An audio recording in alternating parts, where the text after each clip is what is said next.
Cepheus, KE5ICX.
MCOMnet, second Monday at 7 p.m., W5FC.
W5FC.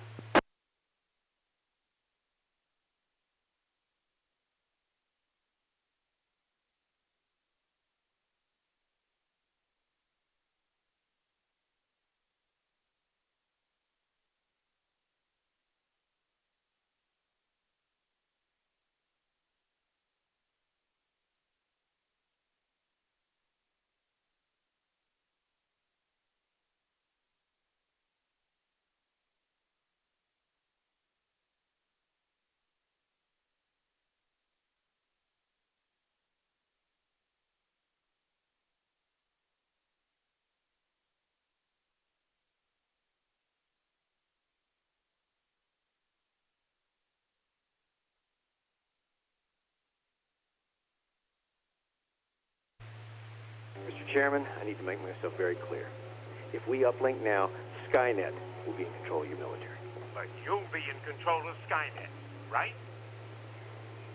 That is correct, sir. Skynet.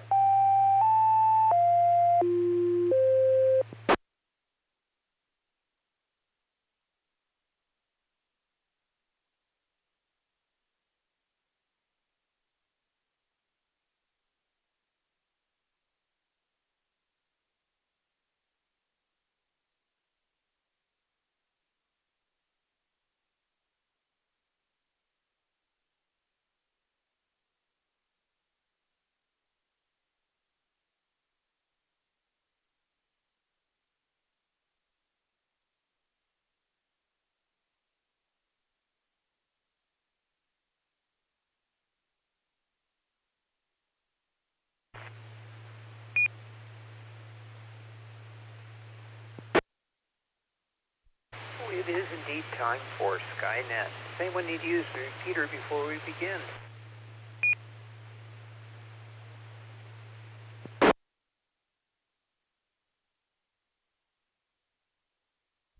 I'll take that as a no. This is Kilo Echo 5, India Charlie X-Ray. My name is Tom, and I'll be your net control for this session of the DARC Skynet. Skynet is a weekly net called every Saturday night at 9 p.m. concerning the subject of astronomy. Our purpose is to help amateurs become familiar with the nighttime and daytime sky, astronomy, and space in general. This net is open to all amateurs interested in this topic. We encourage your participation, comments, and suggestions for this net.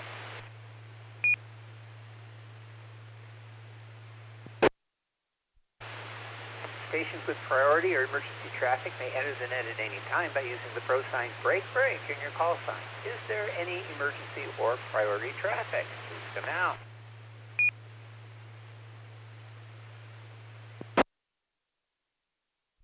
This is a directed net, so please do not transmit without direction from net control. That would be me this evening, and stations are reminded to ID at the end of your transmission. This weekly net operates on this frequency with a PL tone of 110.9. Check-ins via Echolink are also possible using the W5FC-R station ID or Echolink Node 37247. Tonight's topics, astronomy charts, pictures, and live audio-video links are available online. Just go to the club website, which is Whiskey 5 Fried Chicken, w5fc.org right now for a complete list. And remember to tell others about this popular net. All amateur operators are welcome, and you need not be a member of any amateur radio club to participate this evening. The net is 90 minutes long and is structured in several parts. We have, number 1, general announcements. Number 2, Texas Astronomical Society of Dallas events, where and when you can look through a telescope. Section 3, the National Space Society events. Section 4, discussion topic of the evening. Section 5, Was Up. Section 6, space exploration and space history. Section 7, Miss Carolyn's Constellation of the Week. Section 8, space launches of the week. Section 9, recent astronomical discoveries. 10, visible satellite passages over the next couple of days. 11, astronomical Q&A. And 12, the 73 around. Since it is 90 minutes, we may or may not get to every single section, but we'll get to all the important ones. As I mentioned, all amateurs licensed to transmit on this frequency are invited to check in. And now is that time. So I'm going to go ahead and take check-ins from low-power short-time stations. If you're one of those, please come now with your call sign phonetically, your name, where you're transmitting from. Let me know if you're low-power short-time. W5BLT, short time, Bill, Garland.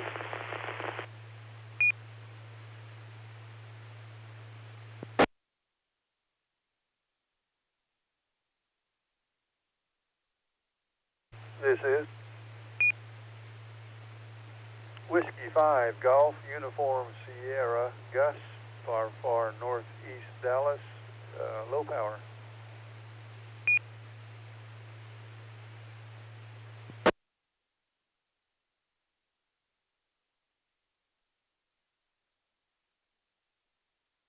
I have W5BLT, that's Bill over in Garland. He's short time. I got W5GUS Gus in far northeast Dallas, low power. Anyone else, low power, short time, please come now.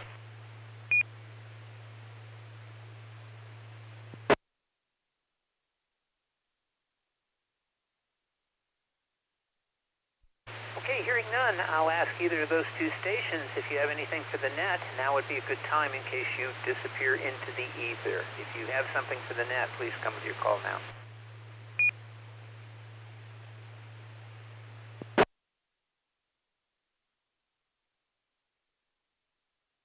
We will now move to general check-ins. That's everybody else pretty much except for Echolink. We'll get to them in a minute. I will take your call sign phonetically, your name, and where you're transmitting from. General check-ins. November 5 Bravo Bravo, Bill in Irving.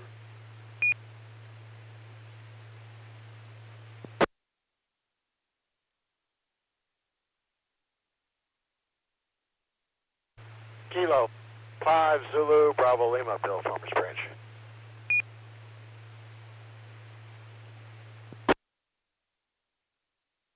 Whiskey 9 Victor Papa Uniform, Sam in Allen, Texas.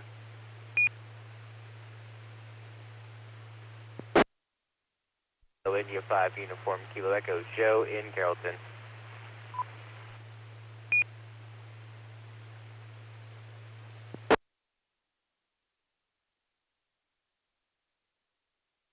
Alpha 5 Alpha Hotel Robert and Richardson. Say, now where is it? November Victor 5 Foxtrot, Virginia in Fort Worth.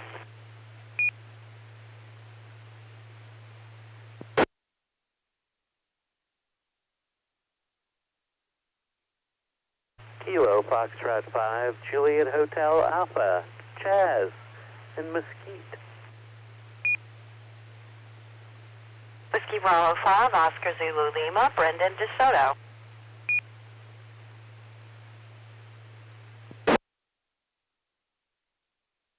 November Tango 5 Tango Mike, Tony in Dallas.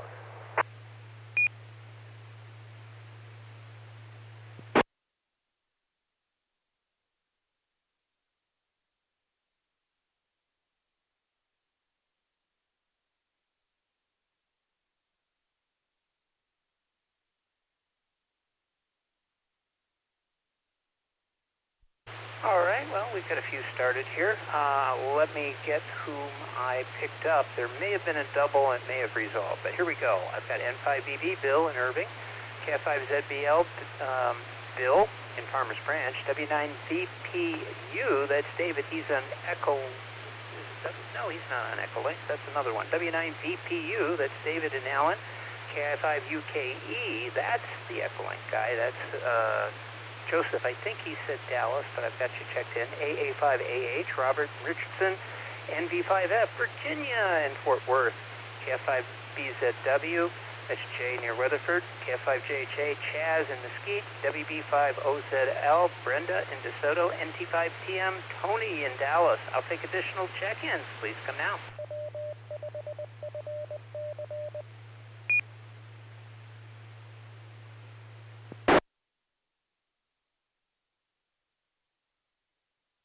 This is Kilo Golf 5 Whiskey Victor Lima, James in Carrollton. This is Kilo India 5, Kilo Tango Zulu, Philip, White Rock Creek.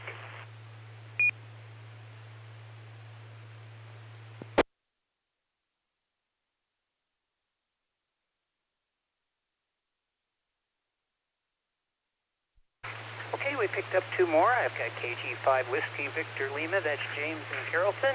And I got Philip, KI5KTZ over in White Rock Creek, and I do see you over on YouTube as well. So I was going to get you, but you got here on the audio. Anyone else who would like to check in, general check-ins, please come with your call sign, your name, where you're transmitting from.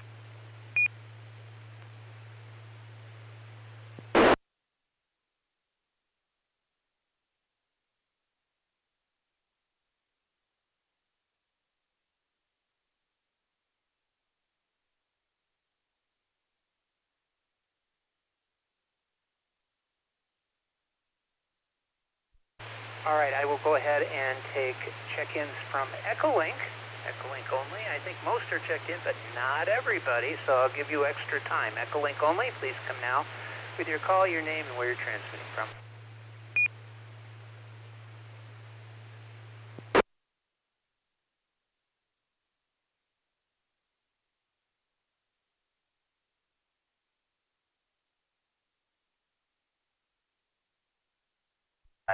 Juliet Delta Whiskey John in Norman, Oklahoma.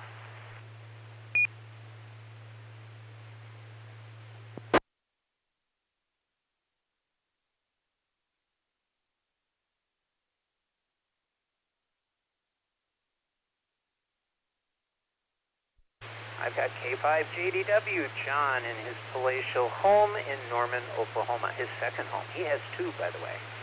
All right, I will take check-ins from anyone who would like to join us this evening. Please come now with your call sign, phonetically, your name, and where you're transmitting from.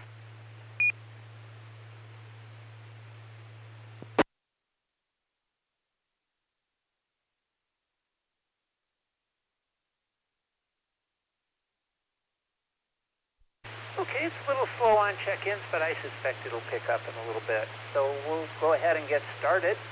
Do we have any general announcements this evening? These can be of ham, astronomical, space, or of general interest to licensed hams.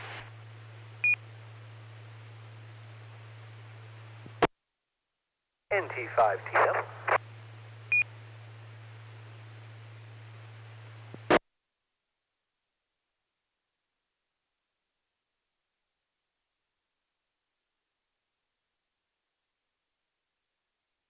NG5TM. Tony, go ahead.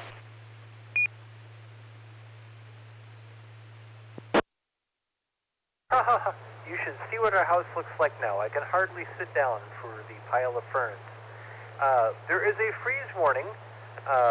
It may not technically freeze tonight, but we're going to get a frost. So it's the first cold night of the year. If you have sensitive plants, you should be working vigorously to protect them if you haven't finished that already.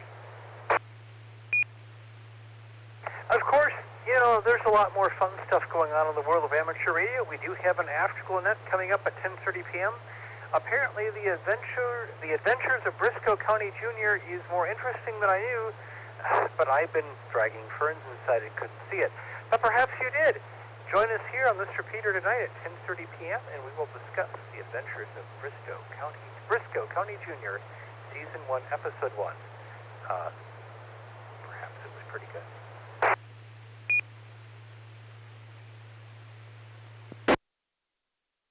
Well, perhaps you missed that. Well, you can still check in even if you didn't see the movie. This Sunday is a little light on nets. No meeting on the air, no Racy's nets. This Monday, we do have MCOM 101 open to anyone who likes public service communications. You don't have to be a Racy's or Aries member. You join us on this repeater on Monday the 14th at 7 p.m.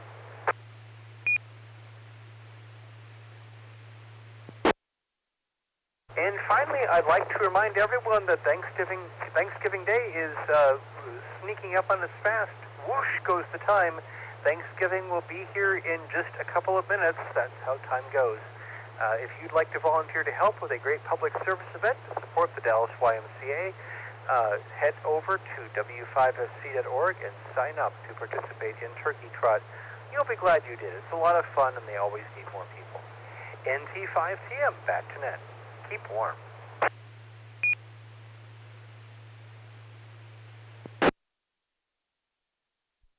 Very good. Thank you, Tony. And remember, the Turkey Trot is a lot of fun, and we've always need additional people because there's usually additional assignments. So if you're still sitting on the fence about it, by all means, sign up.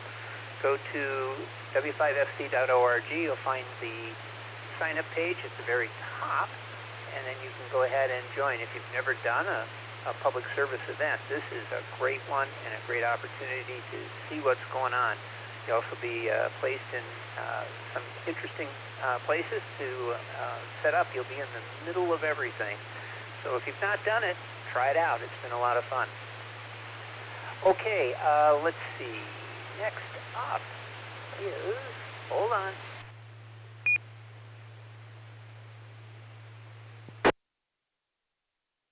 All right, I'll go through some of the normal things that we do. I'll do them quickly. We have, let's see, the AMSAT, or Amateur Radio Satellite Group, has 2 nets available to Dallas residents, actually 3, on Tuesday evenings at 8 p.m.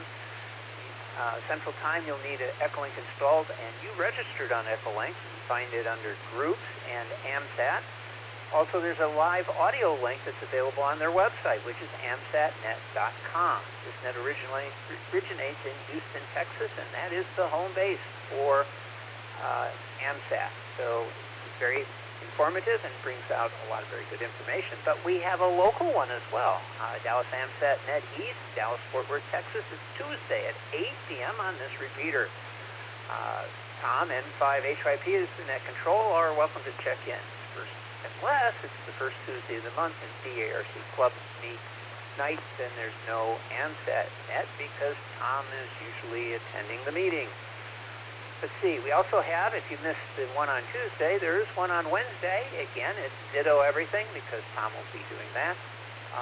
It's every Wednesday at 9 p.m. on the Arlington repeater. That's 147.140 megahertz with a scale tone of 110.9. This is a positive offset.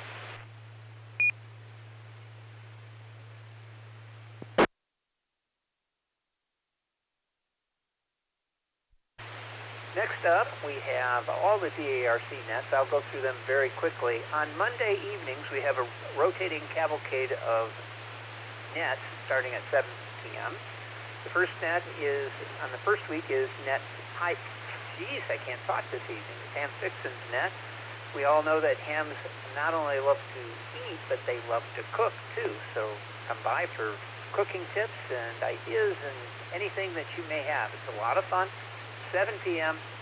on the first week of every month. Second week is MCOM 101. N5KRG, that's Kevin, usually does that net, and he talks about all things having to do with emergency communications. If you're looking for a group to be a part of, or you're just curious about emergency communications, come on by. That's from 7 until 8. The third week, we have a second helping of Ham Fixins, so you already know about that. Fourth week is GeekNet at 7 o'clock.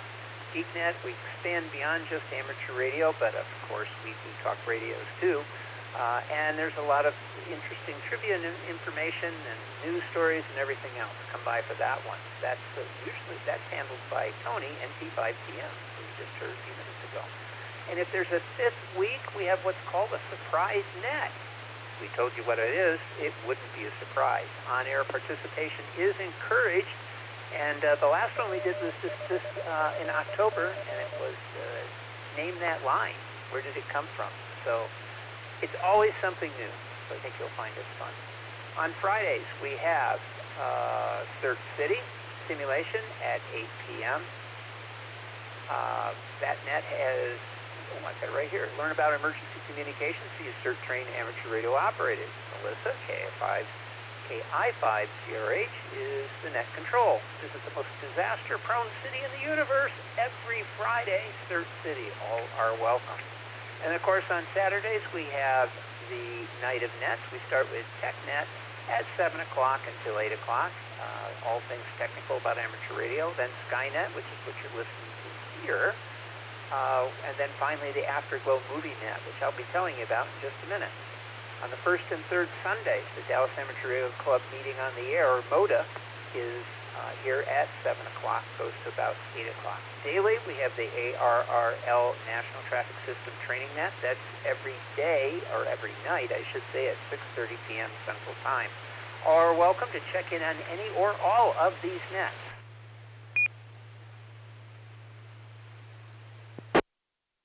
Now, it's time to talk about tonight's Afterglow Movie Net. Tony mentioned it. I've got a highly accurate synopsis of what you'll be seeing. Socrates' pool looked at the letter with dread. It had just been delivered by carrier pigeon and deposited on his desk.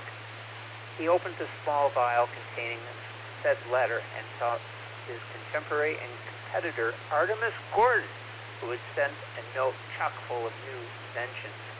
Poole scanned the list. It included exploding rolling balls, hidden grenade launchers, handgun sleeve extenders, and a diamond case hiding a carrier pigeon. He also included some tintypes of his many disguises. Poole was dejected. He recently built his own jet sled, but Gordon had already deployed his a few years earlier. It was maddening. All Poole could do was produce a psycho girlfriend and a dead pigeon he forgot to feed when replying to Gordon's communications. Poole had come up with something, and he had to do it pretty quickly. Bristol County Jr. was running towards him, and that only meant he had some device he had to immediately conjure up for his hapless adventure partner. Join us for the pilot episodes of The Adventures of Briscoe County Jr. That was Season 1, Episode 1. There's only one season, by the way. From 1993, it was on the Fox network. It's really unusual. And it starts at 10:30 p.m. You can keep up with all the DARC events, nets, and activities by going to the club website, w5fc.org. Okay, let's see. Time for additional check-ins. Anyone else want to join us? Please come now with your call sign phonetically, your name, and where you're transmitting from.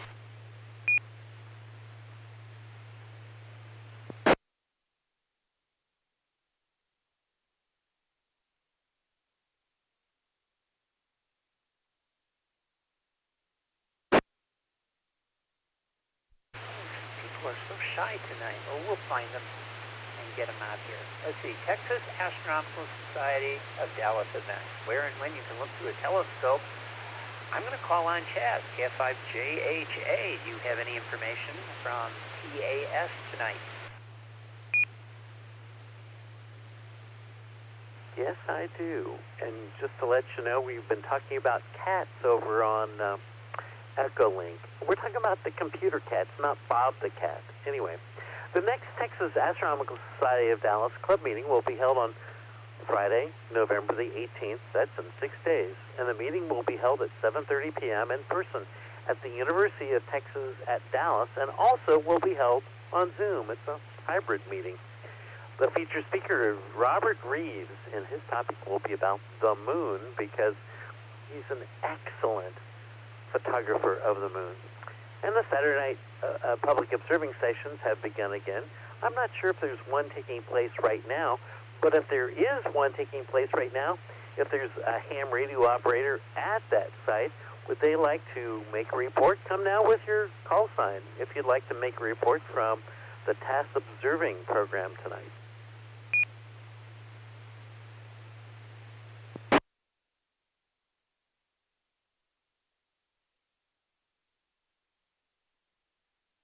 Well, last week's was canceled because of the clouds. Skynet was picked to be on Saturday night so that there would be a possibility for the live reports from the Texas Astronomical Society of Dallas public observing sessions. Check the TASS website, texasastro.org, for up-to-date information and details about meetings and public observing sessions. The website's run by volunteers, so sometimes you're a little bit slow putting things up, but it usually has pretty accurate information. I think that's all I've got. Back to you, Net Control. Tom, it's all yours. KF5JHA.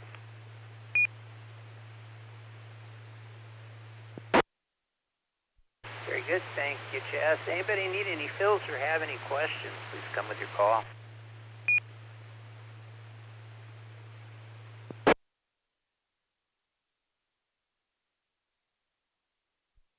Okay, well, let's move on to the next section, which is the National Space Society events and activities. That would be Bill, N5DB. What do you have for us this evening, Bill?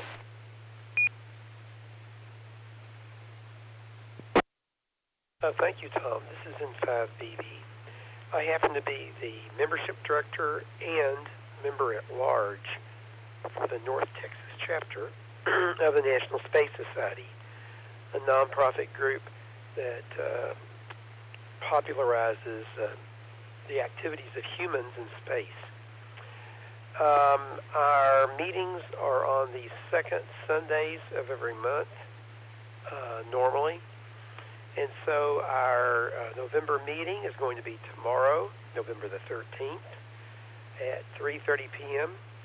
at Spring Creek Barbecue in Irving, at the southwest corner of Highway 183 in Beltline. You're welcome to visit if you'd like to. You can also listen to our meeting on WebEx virtually. If you would like to listen to the meeting virtually, watch it, you can do that by sending an email to me, n5bb@arrl.net. That's November 5 Bravo Bravo @arrl.net. And tell me you'd like to view the November the 13th NSS meeting. That's National Space Society. The meeting tomorrow is going to be very interesting. It's going to be a virtual meeting. Our speaker is actually going to be in Tucson, Arizona. The topic is the NASA OSIRIS-APEX mission. So NASA originally had a spacecraft and a mission that was called OSIRIS-REx. And that was where the spacecraft actually took a sample of Bennu, B-E-N-N-U, a small asteroid. And that sample is being returned to Earth, but the spacecraft is not landing on Earth. It's just dropping off the sample. And the spacecraft is going to swing around Earth and go out to see another near-Earth asteroid named Apophis, A-P-O-P-H-I-S. This is an asteroid which is a near-Earth asteroid. It has an orbit which does intersect Earth's orbit, but it will not hit the Earth within the next hundreds of years. I don't know how many years, but a long time. Anyway, the OSIRIS-APEX mission is going to carefully analyze the Apophis asteroid. And our speaker is Dr. Danny Dell'Agostina.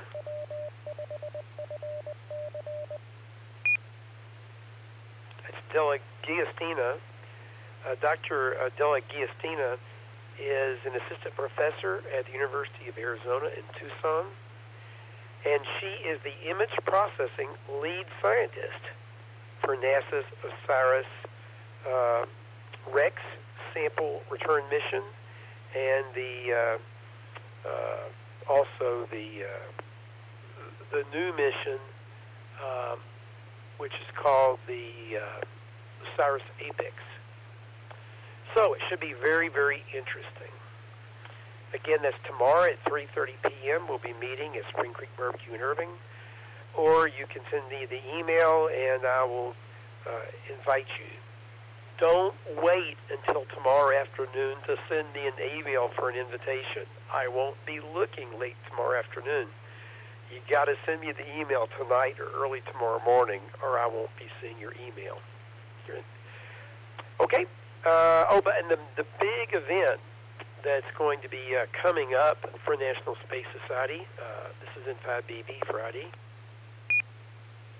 The big event is going to be the International Space Development Conference 2023, which will be held in Frisco. That's right, our own suburb on the north side of Dallas, Frisco, Texas, May the 25th, which is a Thursday, through May the 28th, which is a Sunday in 2023, at the Embassy Suites by Hilton in Frisco. And there'll be all kinds of movers and shakers there that are doing things in space, working for companies that build rockets, that build spacecraft, that are working on building space hotels, that are designing spacecraft to land on the moon and Mars, and lunar gateway space stations.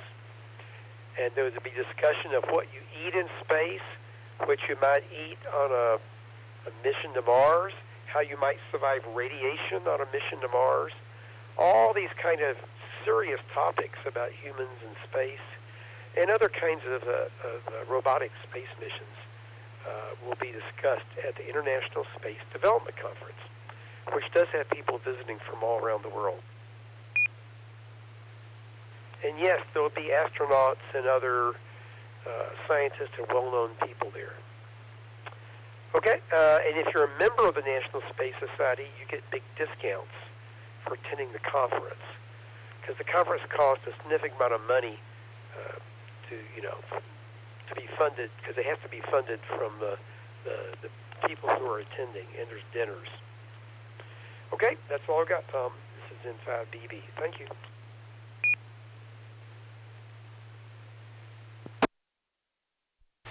Thank you, Bill. Does anybody need any fills or have any questions?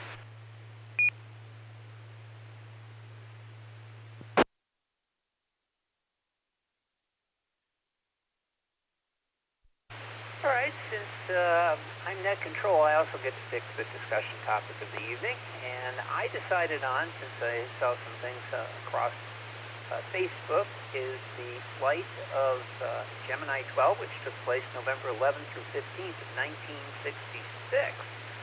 So I picked that up, I checked Wiki, and this is the last of the Gemini missions. The Gemini program was designed to train astronauts on how to do EVAs, orbital rendezvous, tracking, proper communications, everything you can imagine, propulsion, all of that. Dress rehearsals to go to the moon. And the next mission, of course, would be the first Apollo mission after this. There was even some talk about having the Apollo and Gemini missions fly at the same time, but that turned out to be a bad idea. So what I'm going to do is I'm going to read you a little bit out of the wiki about this, so you have a better idea of exactly what Gemini 12 is all about. And I'm supposed to pronounce it Gemini 12. I don't know. Gemini cricket? Gemini. I will try and pronounce it Gemini, but I've always pronounced it Gemini. But here we go. 56 years ago this week, the flight of Gemini 12 would be the last and most successful mission of the two-man Gemini program. Tonight, thanks to Wiki, we'll cover some of its accomplishments, which paved the way for the three-man Apollo program and its goal of landing man on the moon. Gemini 12 officially was, well, it's got it in Roman numerals here, that's why it says officially Gemini XII, was a 1966 crewed spaceflight in NASA's Project Gemini. It was the 10th and final crewed Gemini flight. Gemini 1 and 2 were uncrewed missions. The 18th crewed American spaceflight and the 26th spaceflight of all time, including X-15 flights over 100 kilometers or 54 nautical miles. Commanded by Gemini 7 veteran, Jim Lovell, and featured 3 periods of extracurricular activity, or EVAs, and by rookie, then, Edwin Buzz Aldrin, lasting a total of 5 hours and 30 minutes. It also achieved the 5th rendezvous and 4th docking with an Agena target vehicle.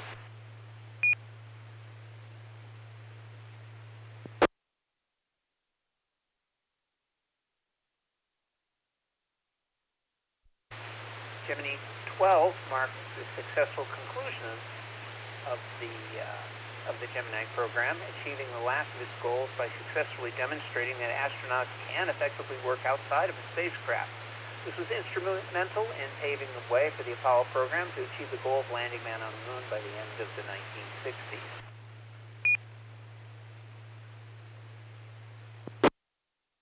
Now, in order to do a rendezvous, they had to launch a target vehicle called the Atlas Agena, which occurred at 2:07 p.m. Eastern Standard Time, followed by the Gemini Titan spacecraft 90 minutes later at 3:46. So as the target vehicle flew overhead, Gemini 12 was launched at that same time.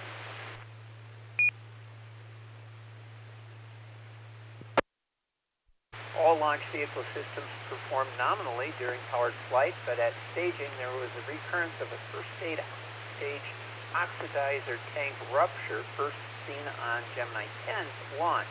On 12, the fuel tank appeared to have also ruptured as a white cloud was seen emanating from the spent stage along with the orange nitrogen tetroxide. Another episode of Green Men also occurred at SECO, which is stage engine cutoff, I believe, or second stage engine cutoff, referring to the pitch gyrations caused by the pressure buildup in the second stage protective skirt.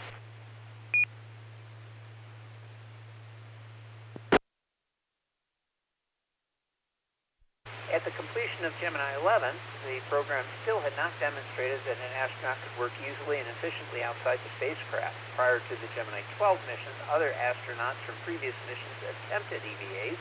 However, their successes were limited to the lack of proper restraints and insufficient zero-G techniques.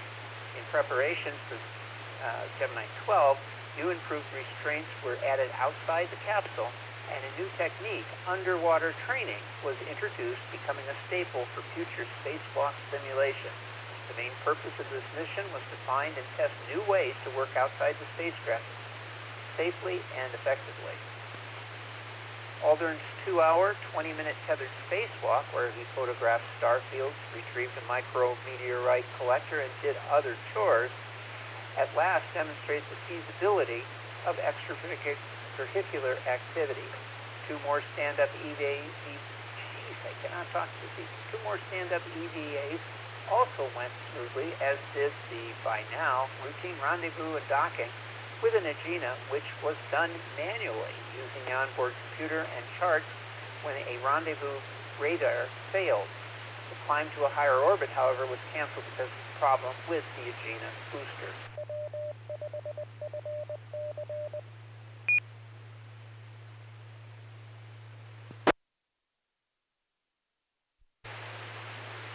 During orbital insertion, the GATV engine experienced a drop in turbo pump speed lasting about 2.5 seconds. After this, the pump performance returned to normal. Telemetry data indicated erratic pump speeds, but engine performance did not reflect this. The anomaly was later found under a brief 30 psi drop in the thrust chamber of the rocket.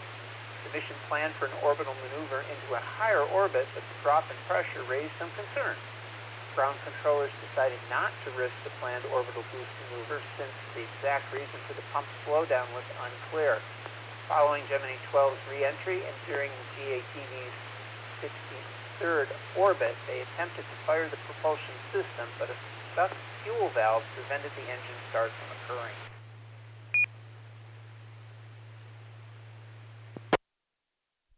It was suspected that the turbopump bearing failure caused the anomalous conditions during orbital insertion, followed by heat and melting of pump components. The inability of ground controllers to start the engine during the 63rd orbit was possibly due to melted or loose debris blocking the fuel valve and preventing its operation. The telemetry data falsely reporting erratic pump speed was concluded to be debris being knocked around and affecting the data probe.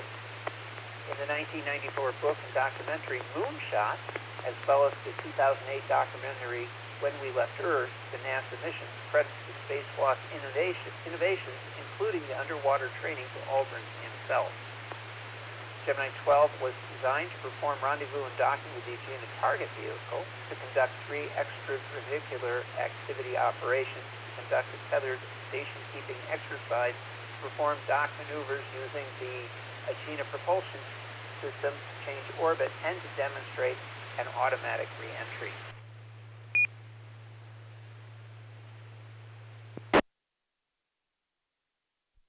When planning Gemini 12, one mission possibly arose for the flight to run in conjunction with the first American Apollo mission, already tentatively scheduled for the last quarter of 1966.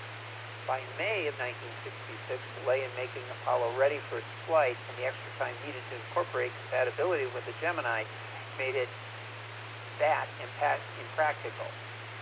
This became moot when slippage in the readiness of the Apollo spacecraft caused the last quarter 1966 target date to be missed, and the Apollo mission was rescheduled for February 21st, 1967.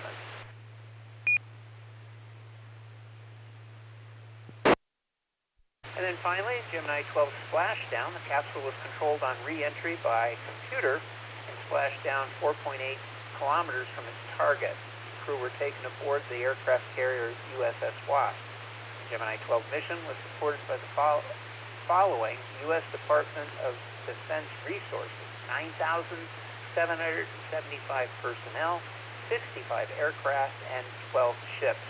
Post-flight medical examination disclosed no unusual conditions in either astronaut.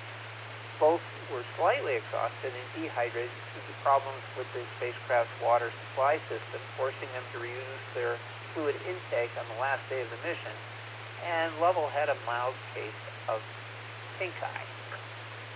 So that's it. That's what I had for this evening on Apollo 12. There's much more if you go to nasa.gov in the history section, or just Google it. You'll find that out. There's also a video. I don't have it linked here, but there's an interesting video talking about the complete mission, what was planned before it ever went up. So by all means, check it out. But Gemini 12 really was the final piece in order to continue with and begin the Apollo mission to the moon. So very interesting. I'd love to someday go over the entire Gemini program, because it was quite interesting, and a lot of interesting things that came out of it as to a practical experience that NASA and the astronauts and ground support and everyone else needed. Without that, it would have been impossible to actually do the moon mission, which I think something the Soviets found out later on, and they tried to do the same thing and shortcut their way to success, which did not happen. But that's a story to be told at another time. All right, I'll go ahead and ask if there's any questions or any additional check-ins. Please come now with your call sign.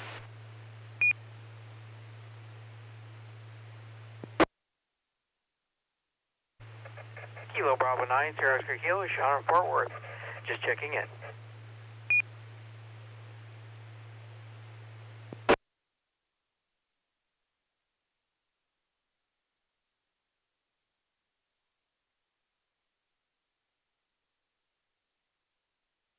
Okay, got another check-in. I've got KB5SOK. That's Sean over in Fort Worth. Welcome aboard.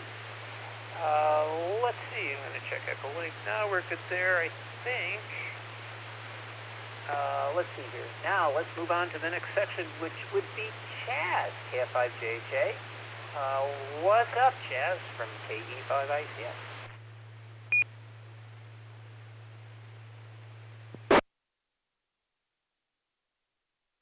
Thank you, Tom. This is Chaz, KF5JHA. My degree's in astrophysics. I work at the Astrophysics Labs and Geology Labs at the Dallas College on the Brookhaven campus.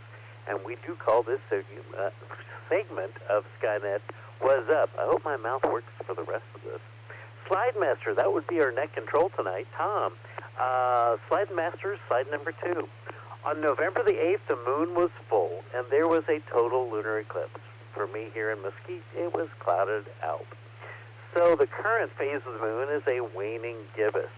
On November the 14th, the moon is at apogee, which is in the point in the moon's orbit that is furthest from the Earth at a distance of 404,921 kilometers. On November the 16th, the moon will be at its third quarter phase. On November the 23rd, the moon will be new. On November the 26th, the moon will be at perigee, which is the point in the moon's orbit that is closest to the Earth at a distance of 362,826 kilometers. Slide Master, slide number 3.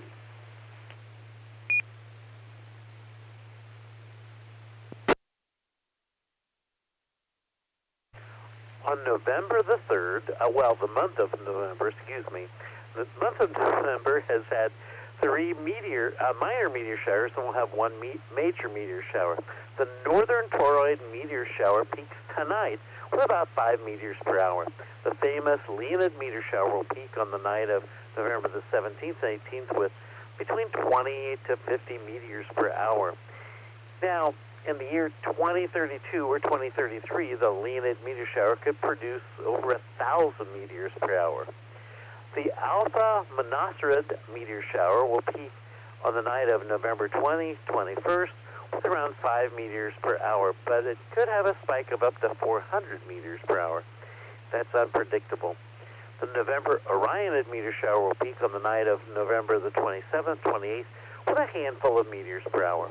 Now, more information about meteor showers can be found at the International Meteor Organization, IMO.net, or the American Meteor Society, AMSmeteors.org. Slide Master, slide number 4, please.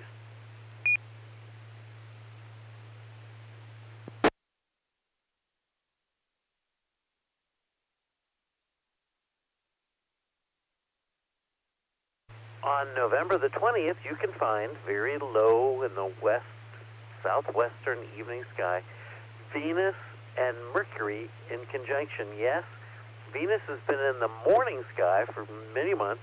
In fact, it's in the morning sky for about 9 months, then it switches to the evening sky for 9 months, and so forth. Slide Master, slide number 5. 2 evenings later, on November the 22nd, Venus, Mercury, and Antares will all be in conjunction in the low southwestern sky. Slide Master, slide number 6. Again, just 2 evenings later, on November the 24th, the moon is beside Venus and Mercury in another conjunction in the low southwestern sky. Slide Master, slide number 7. On November the 28th, the moon and Saturn will be in conjunction in the southern evening sky. In Slide Master, slide number 8. On November the 30th, Mars will be at its closest approach to the Earth since 26 months ago.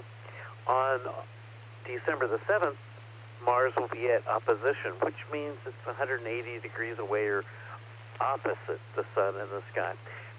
If both the orbits of Mars and the Earth were circular, these 2 dates would be exactly the same, but both Mars and the Earth orbit in ellipses. Now, more information about this event probably in a week or so.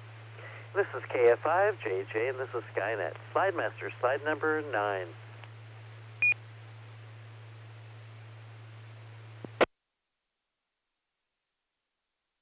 Once again, the next Texas Astronomical Society of Dallas Club meeting will be held on Friday, November the 18th. That's 6 days from now, and the meeting will be held at 7:30 p.m. in person at the University of Texas at Dallas, and also held on Zoom. The featured speaker is Robert Reeves, and his topic is about the moon. He's an excellent moon photographer. And the TASS public observing stations have begun. They're picked on Saturday nights to coincide with Skynet. TexasAstro.org is the place you go for the TASS website for up-to-date information and details about meetings and public observing sessions. Slide Master, slide number 10. Now, do any of you out there in Radio Land have any questions or need a fill on any of the information I've just given you? Or maybe you just have a general astronomy question. Come now with your call sign if you have a question or need a fill.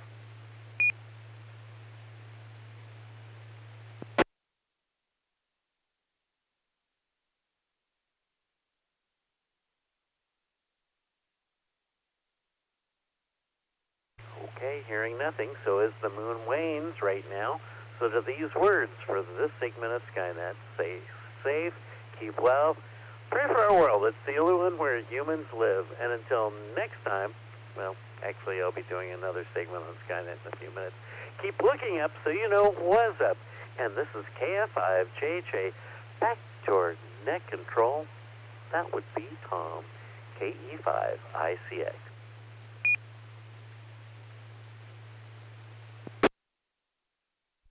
And thank you, Chaz. But don't go too far away because you'll be back, of course. Next up is space exploration and space history. This week is Brenda's turn, WB50ZL, to give us the news and history. So, Brenda, take it away, WB50ZL from KE5ICX. Thank you, Tom. This is WB50ZL. In the news, NASA delays the Artemis 1 moon launch to November 16th due to Tropical Storm Nicole. Mother Nature is being particularly unkind in NASA's highly anticipated Artemis 1 moon mission. The agency has been planning to launch Artemis 1 from Florida's Kennedy Space Center next Monday, November 14th, but the tropical storm Nicole is bearing down on Florida's Atlantic coast, so NASA has pushed the planned liftoff back 2 days to November 16th.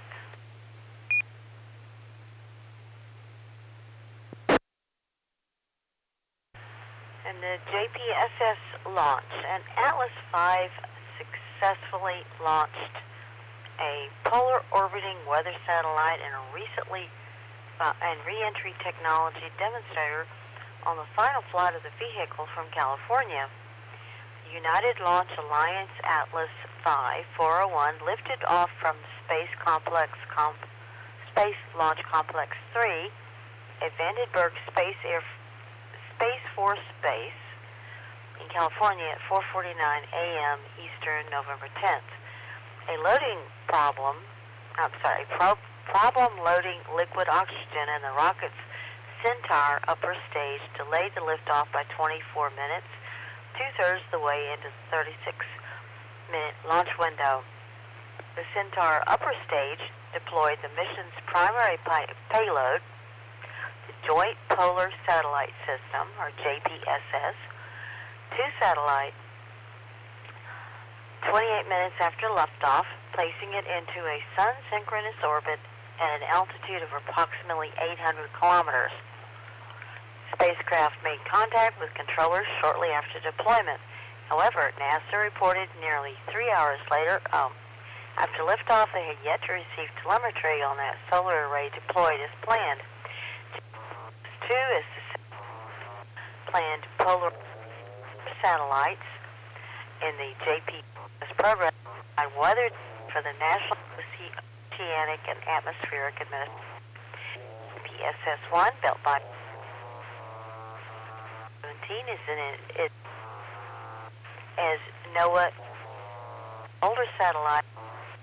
NPP also polar orbit, but is nearing the end of the station keeping.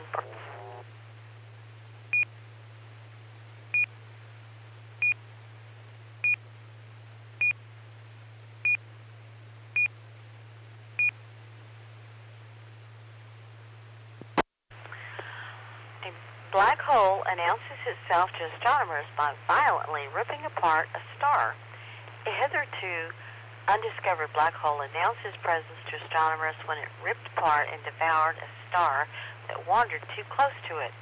The intermediate mass black hole located in a dwarf galaxy a million light years from Earth shredded the star in an occurrence that astronomers call a tidal disruption event, or TDE. The TDE made itself visible when it blasted out a flare of radiation so powerful that it briefly outshone every star in its dwarf galaxy home combined. This TDE could help scientists better understand the relationship between galaxies and the black holes within them, and also provides astronomers with another intermediate black hole to study. This discovery has created widespread excitement because we can use tidal disruption events not only to find more intermediate mass black holes in quiet dwarf galaxies, but also to measure their masses. Research co-author and UC Santa Cruz astronomer Ryan Foley said in a statement.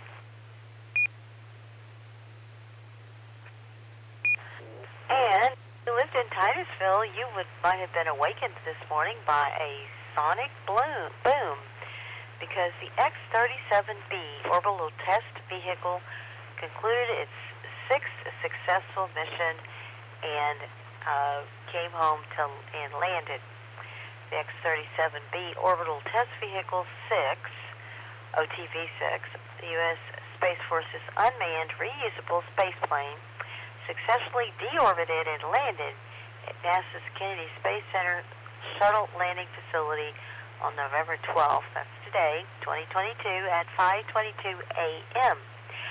OTV-6 was the first mission to introduce a service module, a ring attached to the rear of the vehicle, expanding the number of experiments that can be hosted during a mission. This mission highlights the Space Force's focus on collaboration in space exploration and expanding low-cost access to space for our partners within and outside the Department of the Air Force, said Chance Saltzman, Chief of Space Operations. They're basically secret missions. Okay, birthdays.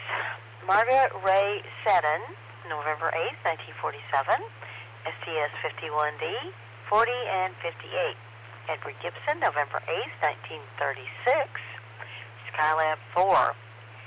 Dale Gardner, November 8th, 1948, STS-8 and 51A. Richard E. Lawyer, November 8th, 1932. No missions, although he was trained in the USAF for the MOL Group 1, which got canceled, so he didn't get to go. Ronald Evans, November 10th, 1933, Apollo 17. Mark T. Vandehey, November 10th, 1966, Soyuz MS-06, Expedition 5354, Soyuz MS-18, Soyuz MS-19, Expedition 64, 65, 66. Like Melville, November 11th, 1940, Spaceship 1, Flight 15P, Spaceship 1, Flight 16P. Gregory R. Weissman, November 11th, 1975, Soyuz TMA-13M, Expedition 40 and 41. Richard H. Truly, November 12th, 1937, ALT, STS-2, and STS-8. Next up, history. On November 9th, 1967, with the space age barely 10 years old, NASA took one giant leap forward, the first flight of the Saturn V moon rocket. For the mission known as Apollo 4, the 363-foot-tall Saturn V had rolled out to pad 39A at NASA's Kennedy Space Center in Florida on August 26, 1967. There it underwent several months of testing, including a countdown demonstration test, concluded on October 14th, leading to many lessons learned that resulted in a fairly trouble-free countdown for the actual launch. NASA planned Apollo 4 as an all-up test flight, meaning testing all three stages of the rocket at one time, and also flying an uncrewed Apollo command and service module.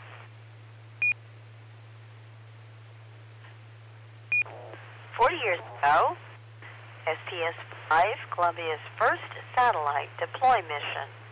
On its fifth trip into space in November 1982, Space Shuttle Columbia's STS-5 mission set a number of firsts. NASA managers considered this the first operational flight of the Space Shuttle following completion of the 4 orbital test flights. For the first time, 4 astronauts rode into space in the same spacecraft. Commander Vance D. Brand, pilot Robert F. Overmeyer, and William B. Lenore, and Joseph P. Allen, the first 2 mission specialists to fly. The mission deployed the first 2 satellites for commercial customers. The mission's plan also included the first spacewalk for the Space Shuttle program, but independent hardware failures in both spacesuits prevented the spacewalk from taking place. The mission also included 3 student experiments. November 11th, 1982 was the last contact with the Viking 1 Mars lander. Viking 1 was the first of 2 spacecraft, along with Viking 2, each consisting of an orbiter and a lander sent to Mars as part of NASA's Viking program. The lander touched down on Mars July 20th, 1976, the first successful Mars lander in history. The lander operated for 2,245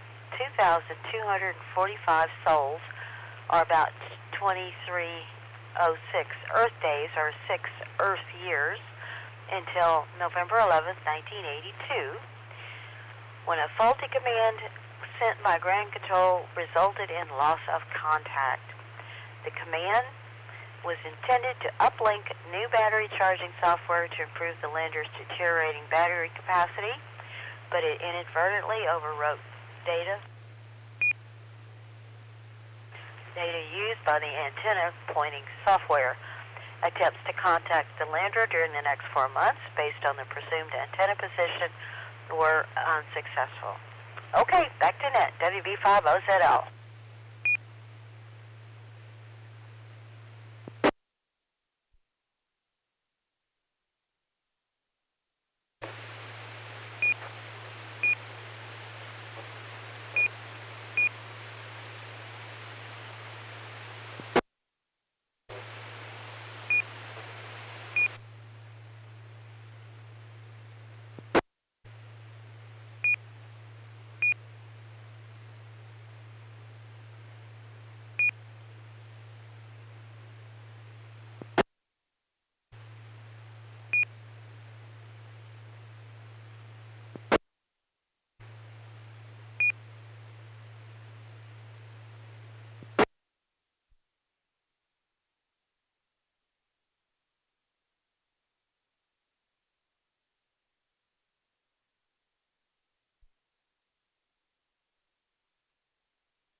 KE5ICX, this is N5BB. What's happened, Tom? I can't hear the net anymore.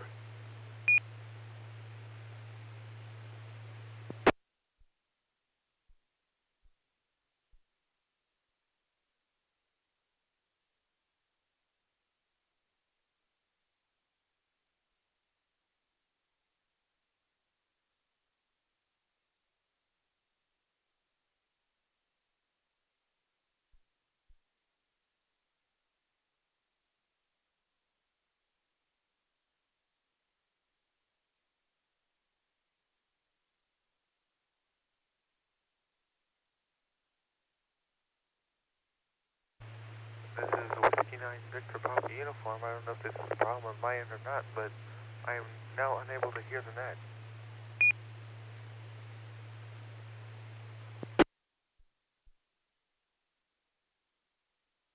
I hear you fine. It disappeared a couple of minutes ago, and I don't know what's happened to net control. This is N5BB. Yeah, I don't know what happened either. It started going beep, beep, beep, and it started beeping, going nuts, and then it stopped.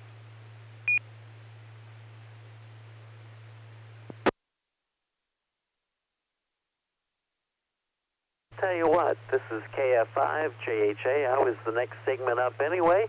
I can continue on if there's no objections. This is WB50ZL.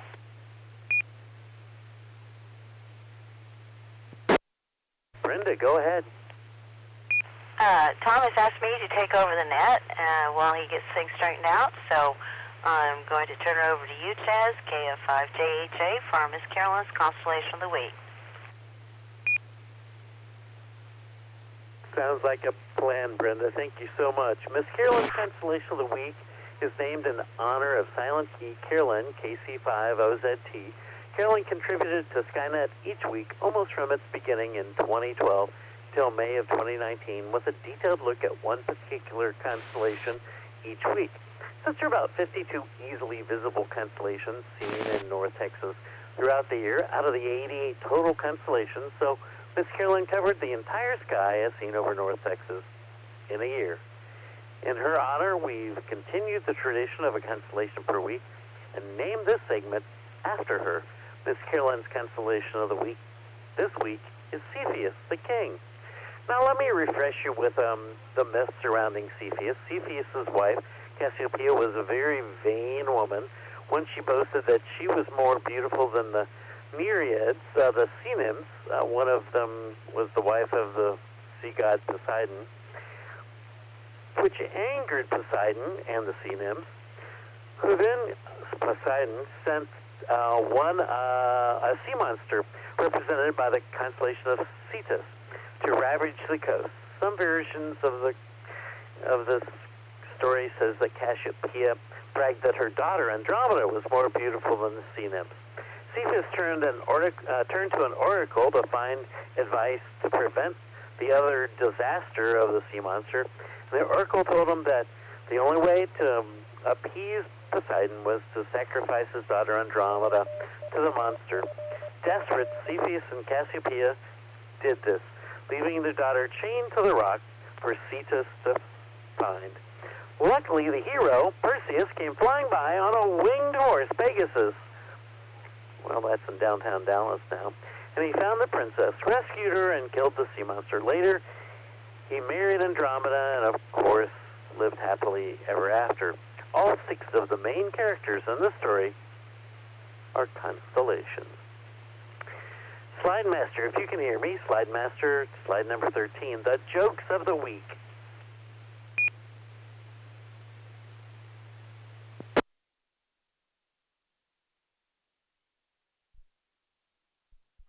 What is the king of all tools? You know, since this is about kings, so what's the king of all tools? Well, the ruler, of course. Get it? The ruler? In fact, on the physics lab, I have a box marked kings and queens. That's the rulers. What is it called when a king and a queen have no children? It's called a receding air line. The fattest knight at the King Arthur's Round Table was circumference. He acquired his size from too much pi. That would be spelled P-I. What was King Midas's favorite pet? Well, of course, the golden retriever. Why was the king wet? Well, because he was the reigning monarch. And finally, the last one in this segment. Once there was a king only 12 inches tall. He was a lousy king, but made a great ruler. And this is KF5, JHA, and this is Skynet. Slide Master, slide number 12. Slide number 14, please.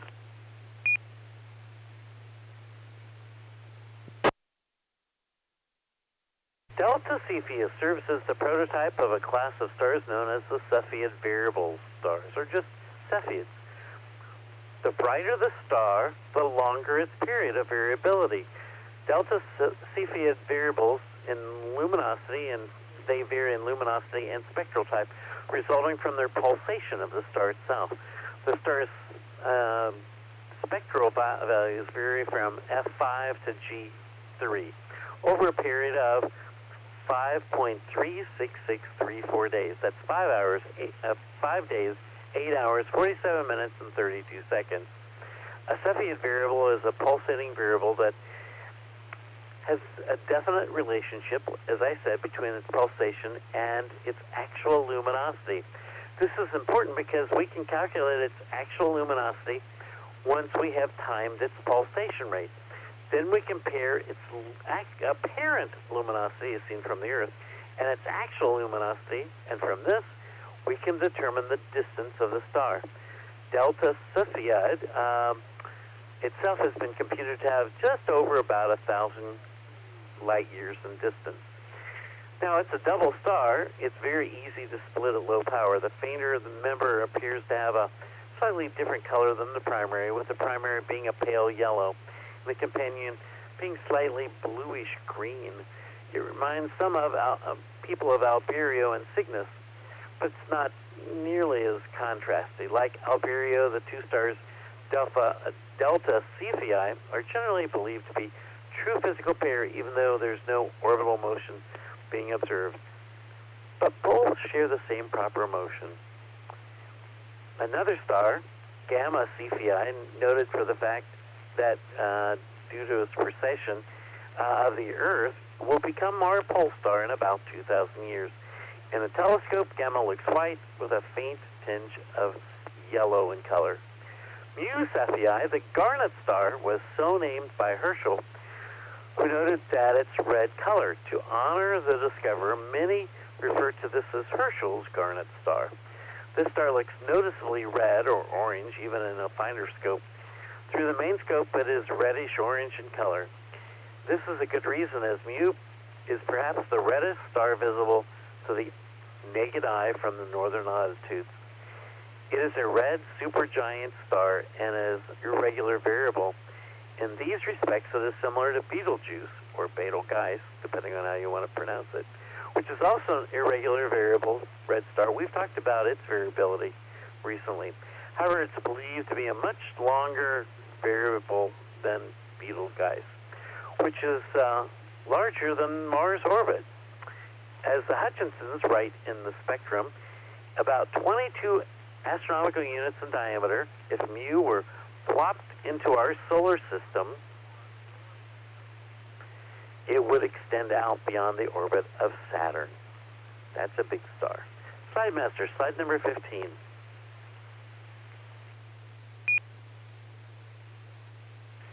IC 1396, the Elephant Trunk star nebula, the Elephant Trunk Nebula is a large emission nebula that is involved in open star cluster as well, lying just south of Herschel's garnet star. The total integrated visual magnitude of IC 1396 is about 3.5, which sounds fairly bright, but is spread over an area of sky about 3 degrees in diameter, which means very low brightness, surface brightness. Though the embedded open cluster is easy to see, this nebula itself is a challenge to detect visually, requiring very dark, transparent skies and oftentimes large telescope. Slide master, slide number 16. NGC 188 is a faint star cluster easily missed, being only 4 degrees from Polaris. It resides in an area of the sky that is often overlooked. NGC 188 contains about 150 to about 200 stars, but many of them are on the faint side, going down to 18th magnitude. It also spans a quarter of a degree in the sky, so it's best observed with large aperture and low power. NGC 40 is the next on slide number 17.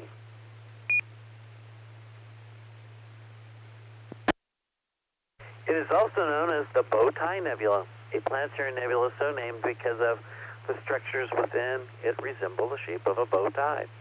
Though some sharp-eyed observers, like James O'Meara, have been able to see some structure in the nebula, the actual bow tie shape is not apparent visually, but only brought out in time exposure photographs. And this is KF5, JHA, and this is Skynet. Slide masters, slide number 18, please.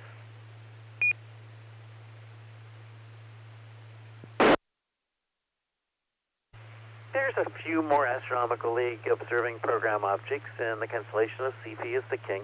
I've discovered a sampling of some of those objects.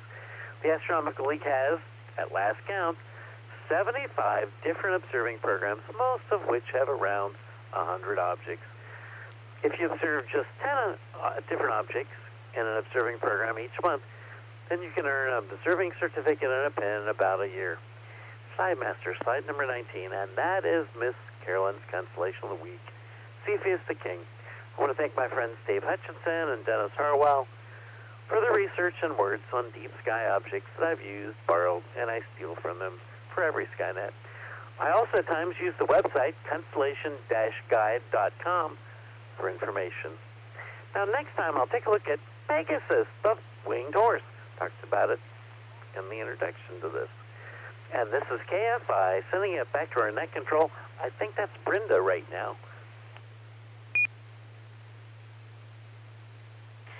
For the moment, thank you very much, Chaz. The next topic would be space launches for this week, which would be Tom, KE5ICX. Tom, are you back on the air?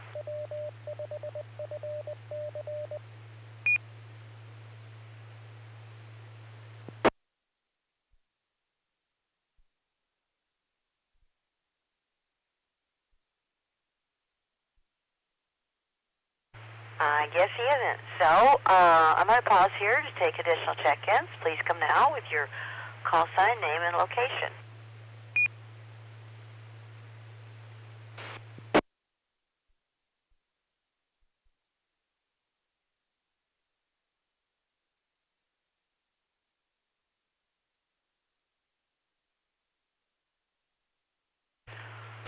Okay, well, we'll move on to recent astronomical discoveries, and that is my segment, so I'll go ahead and read that.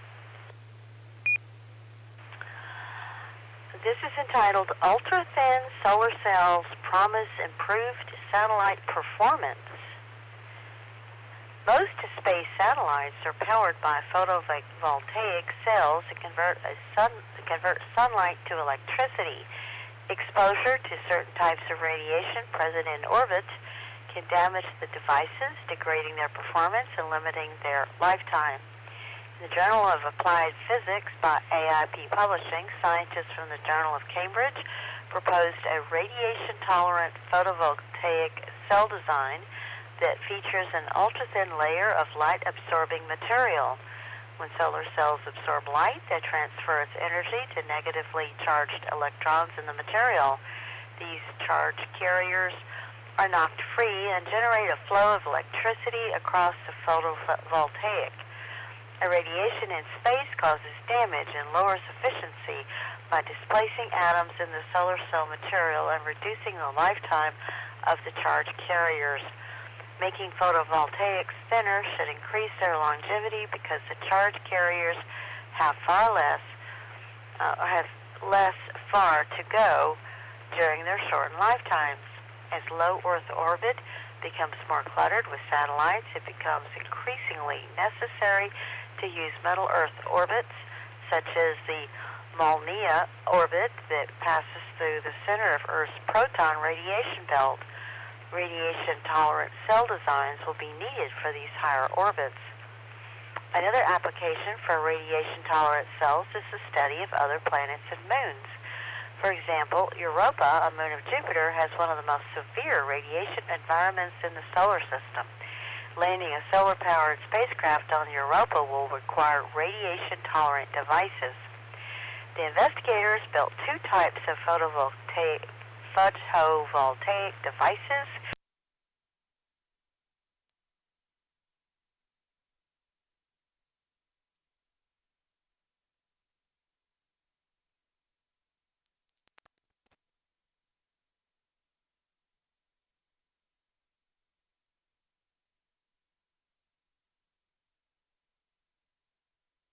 To mimic the effects of radiation in space, the devices were bombarded with protons generated at the Dalton Cumbrian nuclear facility in the UK. The performance of the photovoltaic devices before and after radiation was studied using a technique known as cathodoluminescence. That looks right. They can give a measure of the amount of radiation damage. A second set of tests using the compact solar simulator were carried out to determine how well the devices converted sunlight to power after being bombarded with protons. Our ultra-thin solar cell outperformed some previously studied thicker devices for proton radiation above a certain threshold. The ultra-thin geometries offer favorable performance by 2 orders of magnitude relative to previous observations, said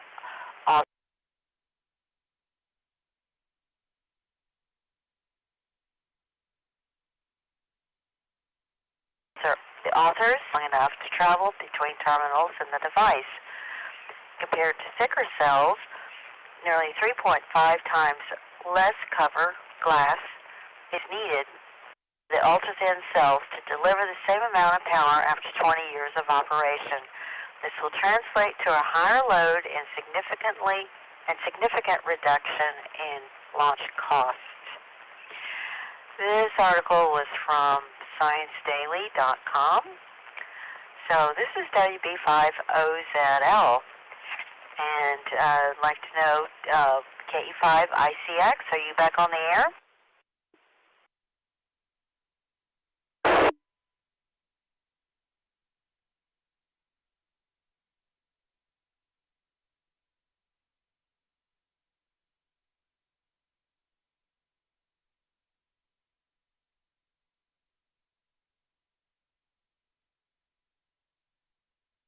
Okay, he's not back. He's not sure what's wrong with his equipment, but actually we're almost done anyway. I'm going to peruse his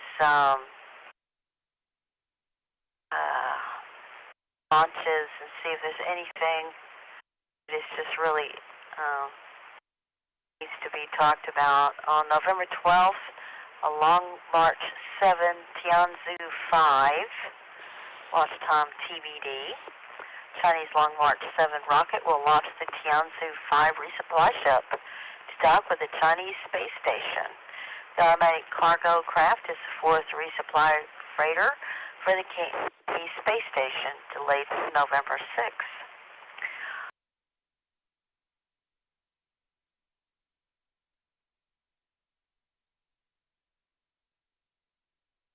Space launch system. Launch window is 0604 to 0804 GMT, and it'll be at LC-39B at the Kennedy Space Center. November, Falcon 9, Eutelsat 10B, launch window TBD. November 18th, Falcon 9, SpaceX CRS-26. It will launch the Dragon 2 spacecraft on its 6th cargo resupply mission to the International Space Station. November 22nd, Falcon 9,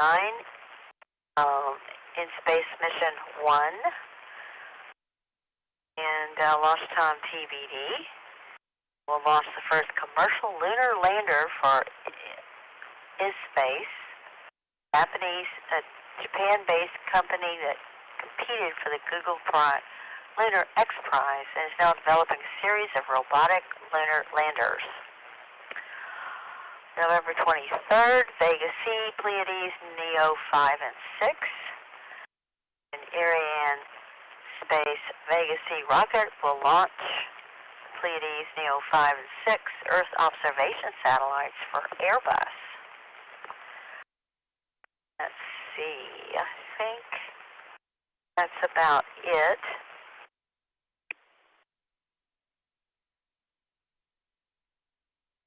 Visible satellite passages over the next few days. You can use heavensabove.com. It's www.heavens-above.com to find out what's in order.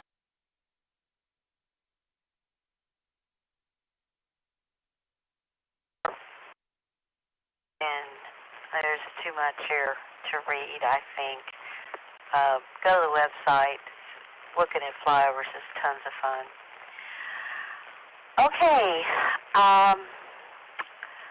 we're almost out of time. At 10:30, we have our next at the Afterglow Movie Net. Tonight, we're going to talk about Briscoe County Jr. And I guess if Tom can't come back, I will be your net control. We'll see. I hope you'll join us all. We're going to start that at 10:30. So, any more check-ins now?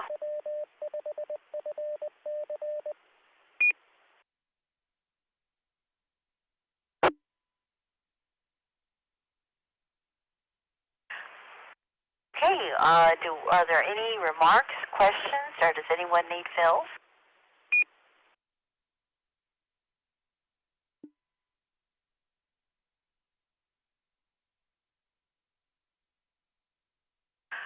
All right, tonight we had an unknown number of hams participating on the air, but thanks to all who checked in on this evening. We hope you'll join us here next week and every Saturday night at 9 p.m. to discuss astronomy. Oh, we have 19 hams, I'm told, here on the back channel. On this net, the sky is never the limit. We're always looking for net control stations for this and all other DARC nets. If you'd like to try your hand at this, contact any of the net controls by sending an email to nets@w5fc.org. You can follow topics and discussions about this net and astronomy in general on Facebook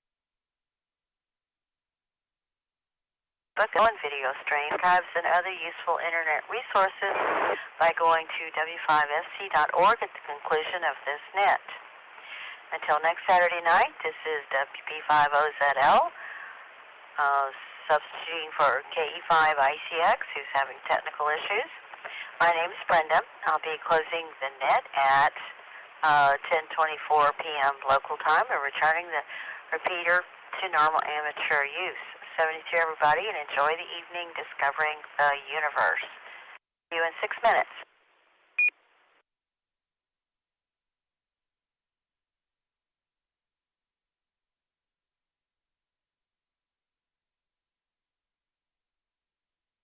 Thank you so much for taking over. KF5JJ, saying good night to everyone.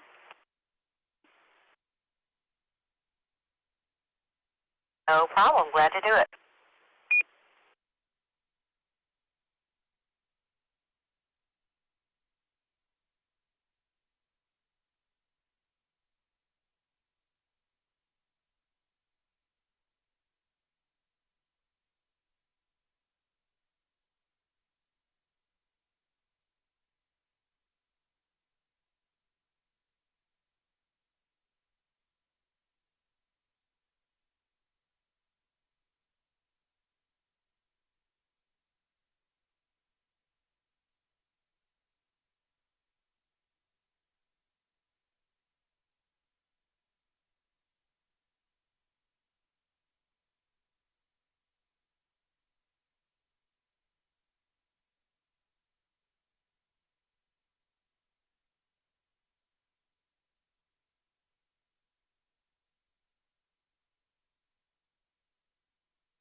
normal state.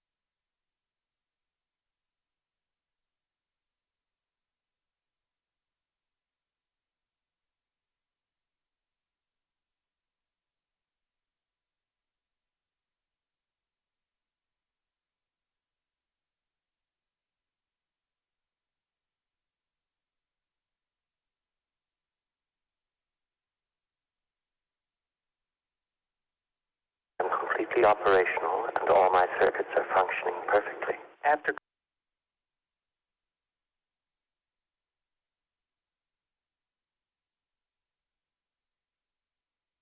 Hello.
This is WB50ZL starting the 10:30 Afterglow movie discussion and net.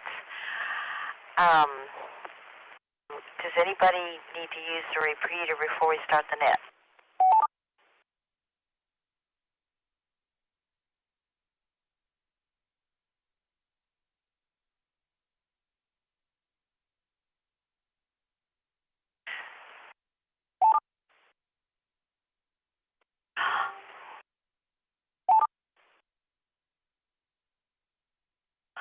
All right, well, let's go ahead and get started. Well, Tom read you his rather fanciful synopsis of this movie. I'm going to read to the real one here off of Wikipedia. Members of the Westerfield Club hired Briscoe County Jr., Bruce Campbell, the son of a slain U.S. Marshal, to track and recapture Bly and his gang. Westerfield Club's timid lawyer Socrates Poole, Christian Clemenson, relays instructions and financial support to Briscoe. Another bounty hunter, Lord Bowler, Julius Carey, who is known for his expert tracking skills, also hopes to capture Bly. Bitter over the elder county's fame, Bowler treats Briscoe as a rival. The two men often find themselves reluctantly joining forces to achieve a common goal. Later in the series, Briscoe and Bowler work together as partners and friends. In the pilot episode, and that's the one that we just watched, Briscoe tracks John Bly's second-in-command, Big Smith. In a battle on a train car, Briscoe knocks Smith off the train and into a river. He is assumed dead until he appears later in the series. Briscoe, Bowler, and Socrates hunt the rest of Bly's gang in subsequent episodes. All 10 of the gang members are captured or killed in Briscoe's pursuit of Bly, who is seeking the orb for its supernatural power, frequently puts him into contact with the object. Each encounter with the orb reveals a fantastic effect on people who use it. In the episode Orb Scholar, Bly shoots Briscoe and leaves him to die. Professor Ogden Coles, a scientist who studies the orb, heals Briscoe with the device. In the episode By Bly, it is revealed that Bly is a fugitive from the distant future who has traveled to 1893 to steal the orb. Okay, I feel they're talking about future episodes. I don't think that's relevant to what we just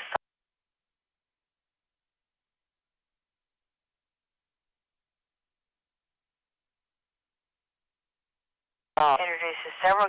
So, anyway, let's go ahead and take check-ins.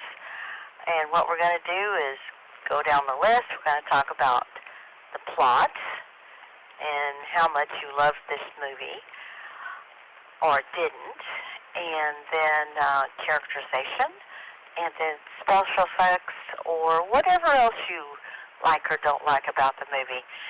So we'll take general check-ins first. No, let's take short time first. Go ahead.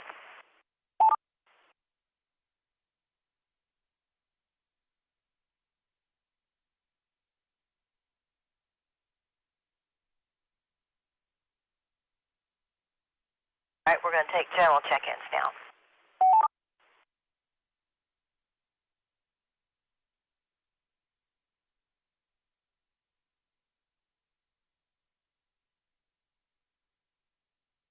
Whiskey 5, bacon, lettuce, tomato.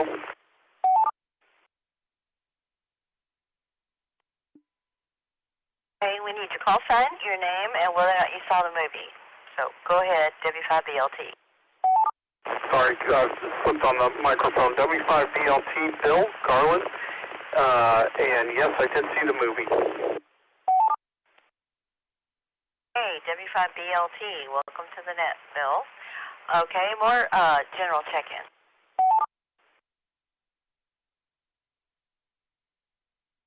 Kilo Bravo 9, Sierra Oscar Kilo, Sean in Fort Worth. Yes, I did see this movie.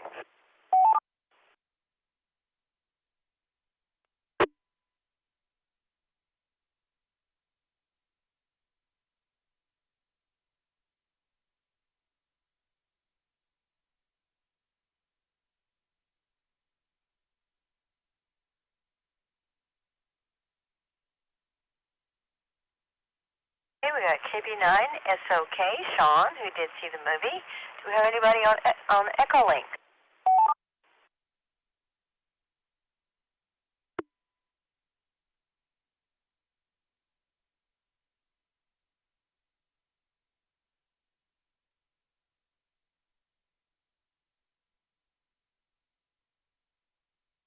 Brenda, you didn't quite give it long enough for the radio. It's KQ5BCW. Would be on Echolink, but I haven't connected just yet.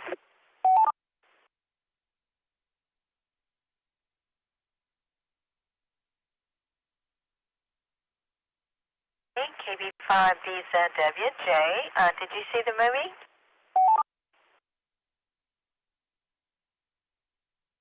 Apologies, I just realized that after transmission. I have seen it. Did pause. Okay, very good. Any more check-ins?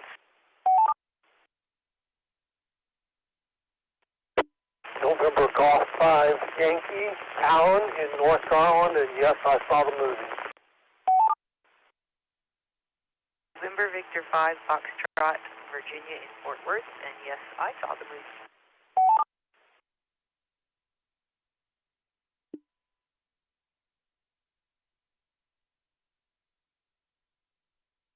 This part of your call, would you repeat it, please?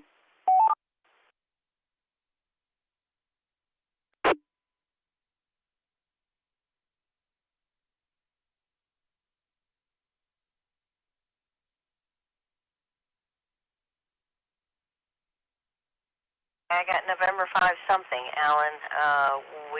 You can, when you check in again, you can fill me in on that. And we have November Victor 5 Foxtrot, Virginia, who did see the movie. All right, anybody else?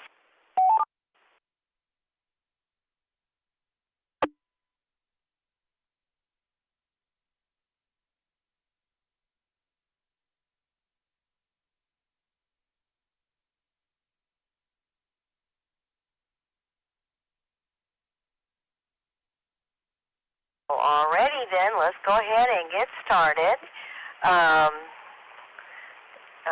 W5BLT, Bill, what did you think about the plot?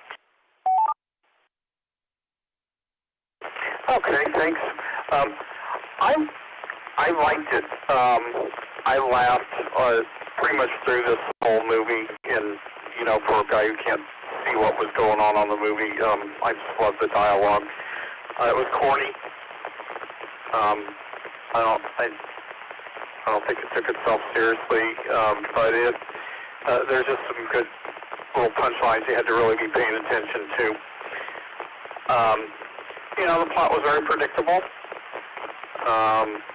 In the movie, he kind of loses his dad. He's going after the gang. The gang's going to hold up the train, and of course you have the saloon scenes and the gunfighting and things like that. So it was kind of predictable, but it was making fun, I think, of some of the Indiana Jones kind of that. And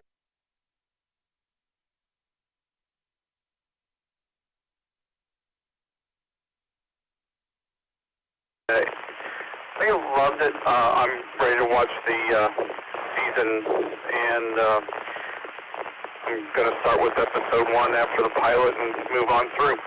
W5BLT, back to net control. All right, thank you. KB9SOK, Sean, what did you think of the plot?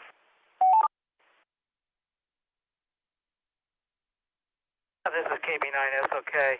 Yeah, I enjoyed this. Just a disclaimer, I guess. I actually do own the DVD set, so I think you probably know where I'm going to go with this. I do remember this when it originally aired.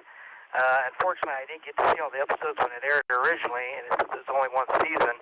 I ended up having to watch it much later on when they played it again on TNT, which is actually when the show gained most of its popularity.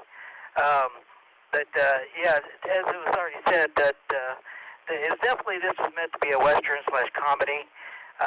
In fact, in typical fashion, this film or this show confused Fox producers quite a bit. They really kept having them change directions a little bit because they didn't know how to categorize it, instead of just letting the writers just run with it, which was kind of unfortunate, which might have not helped it much. And in fact, it was on a really poor time slot, probably didn't help it much either. So like one of my other favorite series, Firefly, it got canceled after one season. So there seems to be a pattern here with Fox and Westerns. But yeah, it definitely had the Western feel. Yeah, it was pretty much following the classic plot line of, family member getting killed, someone having to go after them, which was intentional, actually. Because this time I watched it with the directors turned on and listening to what the plan was, and that was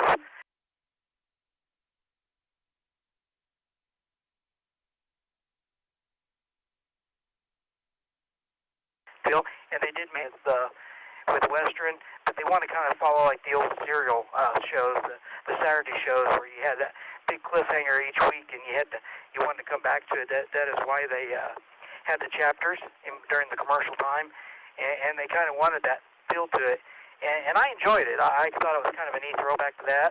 Yes, it definitely had a comedy flair to it. So once again, and sometimes that can be a double-edged sword. For one, if it happens to be your flavor of comedy, then you're going to really enjoy it. But of course, comedy is just so subjective. Some people probably are going to like it, some people are going to hate it just because of that. Now, personally, for me, this was my kind of comedy. So I enjoyed those subtle little innuendos in there, and then the little tie-backs towards the future of what was coming next. If you watch the rest of the season, you'll see where they talk about coming technologies, and they make it, showing you the beginning of those, and that was part of the fun of the show. Even though the plot was actually quite simple, it was still fun. Obviously, the character development didn't get real deep because it's a series, and that comes as you watch the rest of the series. But I thought for an opening pilot, it was actually pretty good. And they did say they literally did throw in as many things as they could because they were trying to show what all the show could be if it got picked up. If it got picked up. So that was kind of intentional, why you literally seen everything under the sun, but with a little bit of a comedy flair and a little bit of sci-fi. In normal fashion, which is, I found this kind of funny. I just found this out while I was watching the commentary. that the guy who created the show was the same guy who created Lost. So the orb thing, he almost followed the same thing. He had no plan for that. He just knew that they were going to have this mystical device, and he didn't.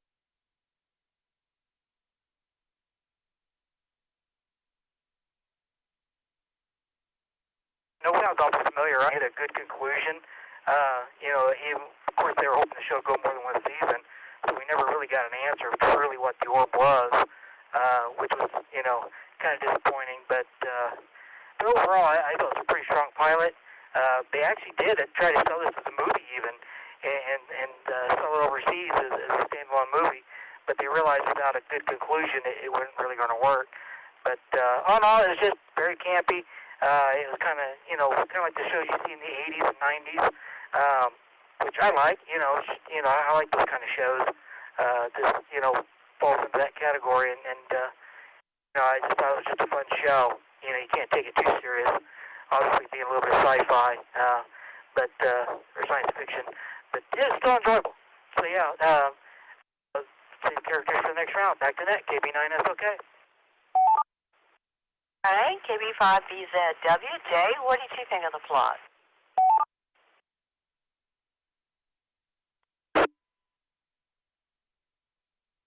This is Kilo Golf Bravo Zoo Whiskey.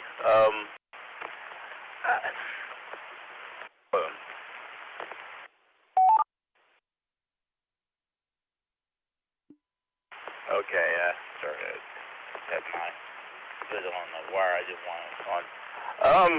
I mean, it was entertaining enough. And hearing what others have said about it, well, I'm not terribly surprised, but I mean, I think for what they were going for, it's fine. It struck me the humor of there seems to be humor that Bruce Campbell has always, in my mind, been associated with. A little bit of innuendo, a little bit of puns. I don't know. I almost wonder just. I almost feel like I need to do a little research and see if he's always been with a few set of writers just to do his things, but I don't know. Besides that,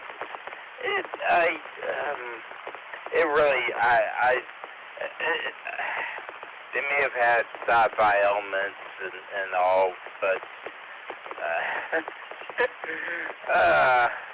it's really more fantasy in my mind. I mean, especially that rocket that only goes up to, like, I don't know, about the speed of a train. Granted, I know it's, you put a different mass in front of a force, and obviously it's going to be a different thing, but whatever. It's one of those things like, okay, I'm going to just ignore that for now. And besides, this is somebody that's just trying to, I don't know, I just had to make excuses for him, which I kind of hate that I had to do that, but it wasn't really like this is terribly serious anyway, and it made sure you knew that, so I appreciated that, so it was fun. And that's all I got. Get your 5BZW.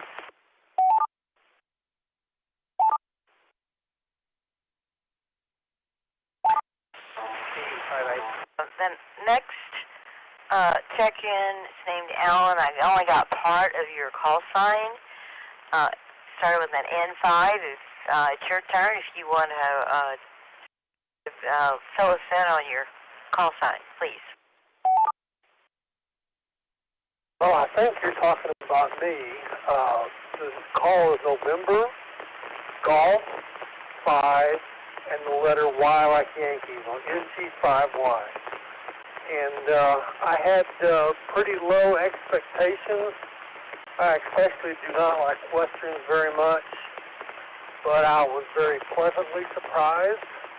It was a very funny movie, very campy, like they said, and it was just fun to sit back and not take the film seriously and just enjoy it for what it was. I really did like the actors they had in the movie. I thought it was very well cast. And with that, I'll turn it back over to the G5 line. Variable ID message.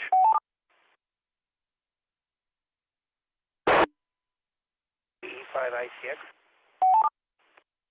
E5ICX, go ahead.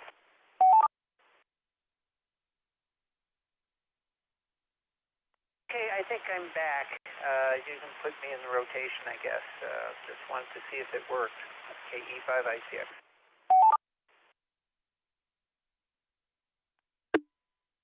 Excellent. We got Virginia next, and then you'll be after that. So NV5F, Virginia, what do you think of the plot?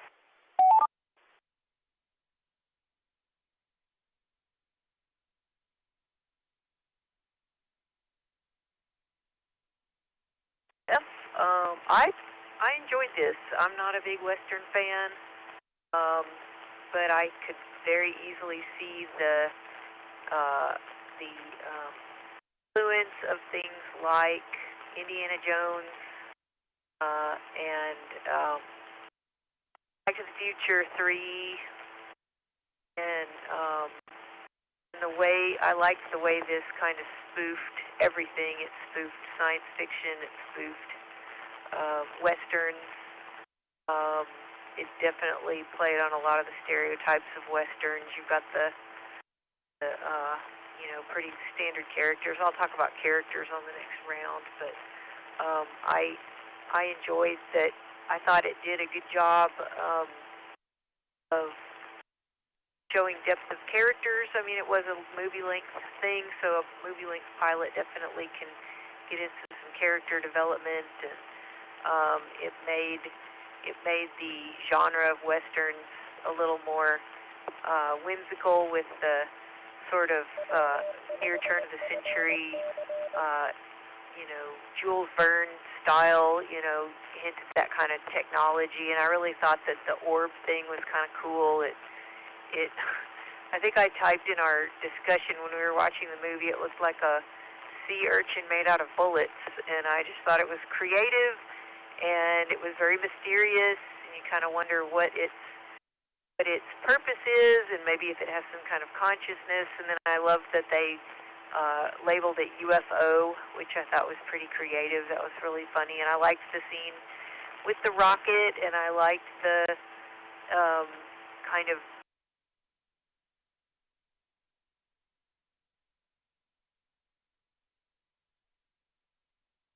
between that, I guess that's why they call them bowlers.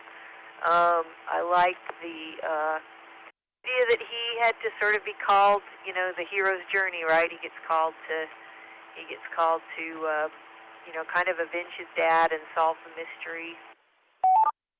I thought the whole spoof on the Chinatown thing, and there was even like a spoof on Kung Fu in there, and some of the really standard things in Westerns, like all the Chinese immigrants working on the railroads and all that. I liked how they did all that, and they made it very lighthearted, and it was very, very 90s.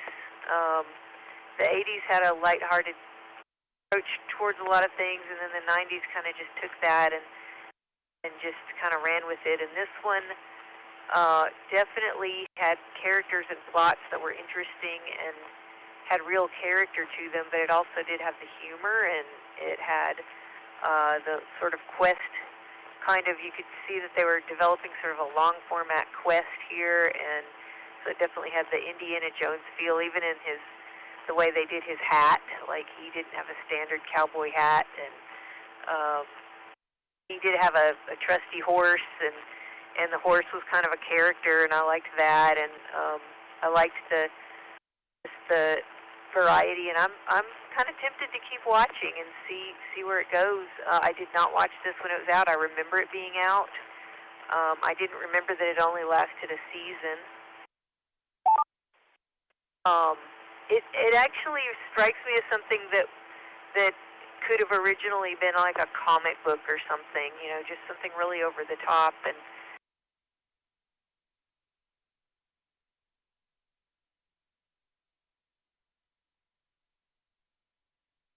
making it interesting, I could enjoy it too if they like westerns. So anyway, characters likable, plot pretty good, a little predictable in places. There were a few twists thrown in there. I liked it. I enjoyed the plot of them.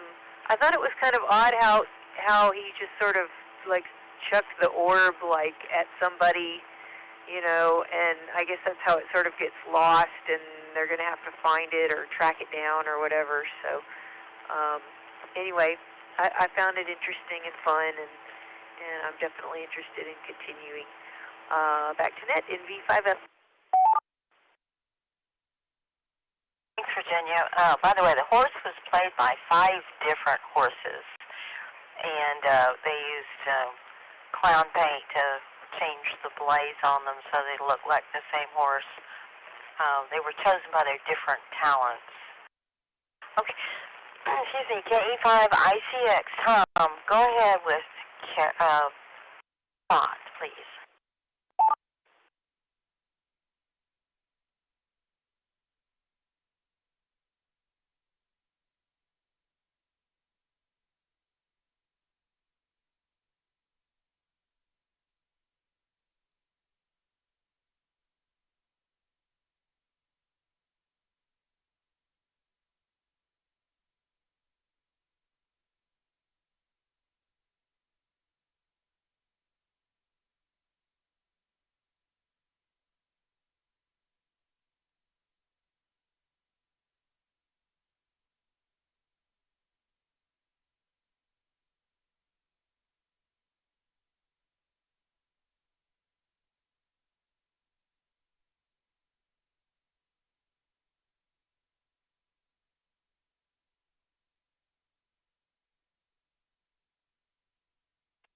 I had never seen it, wasn't even aware of it back then in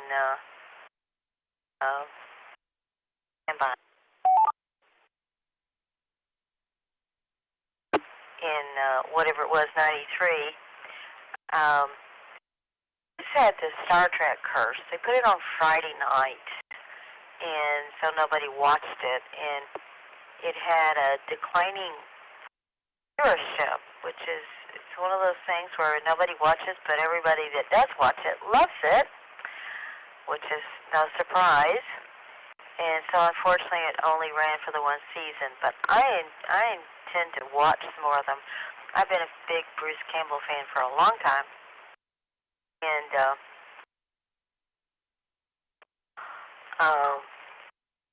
if you've ever seen him in Bubba Hotep, where he plays Elvis in a nursing home, is quite funny.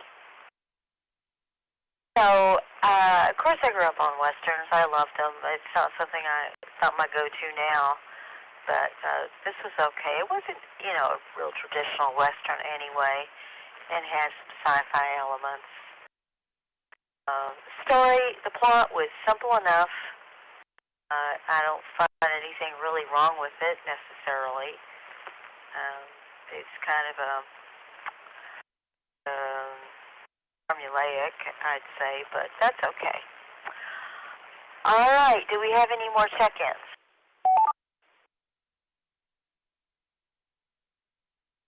Kilo India 5.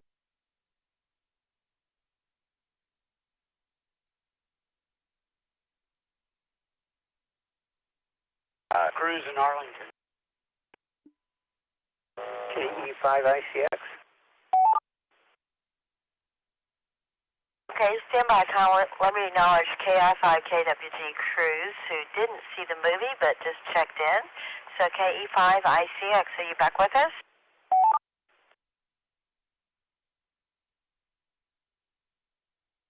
Oh, I hope so. I'm not sure exactly what's happening. Is my signal okay at this point? It seems like I'm knocking the tone off, and I don't know what else. The radio's acting kind of wonko tonight. signal's fine. Go ahead.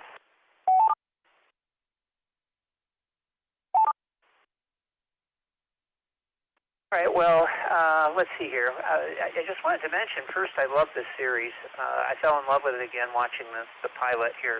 I thought it was really great with the fact that it's a Western. It's a science fiction show where it has science fiction elements. It's an action thriller. It's got everything you can imagine in it.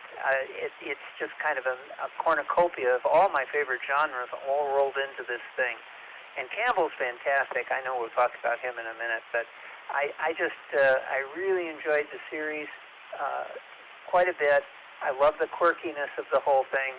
It works really well, and it was mentioned earlier about Firefly, which is another series, Western, on Fox, and that was mentioned how it gets wiped out. Those shows get wiped out because nobody understands them. This is one of those. You got a world build even in a Western, and in any case, I still enjoyed the heck out of it. I think it's really well done, and I wish it had gone another season, although they got 27 episodes out of this thing.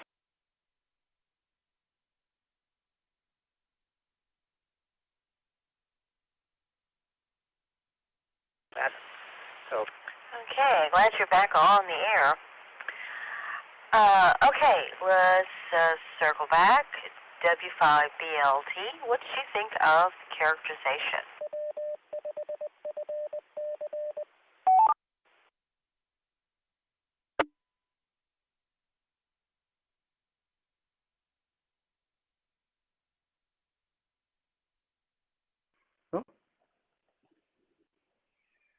W5BLT. I like the characterization. I think my favorite character obviously was the main character on Roscoe. I like the horse.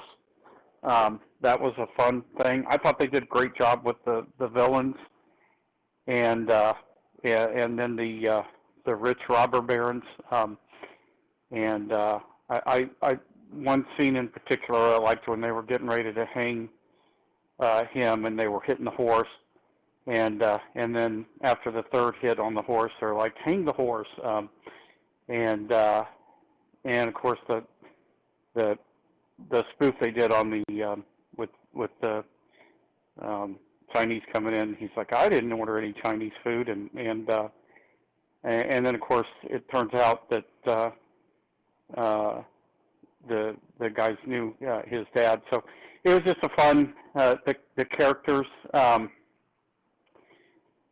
There were some parts that I'm probably. I mean, of course they had a kind of a traditional saloon scene, and I'm not.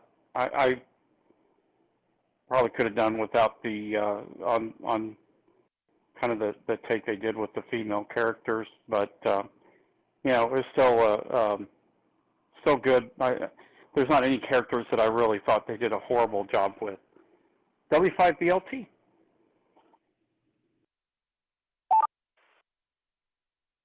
Okay, KB9SLK. Sean, what did you think of the characterization?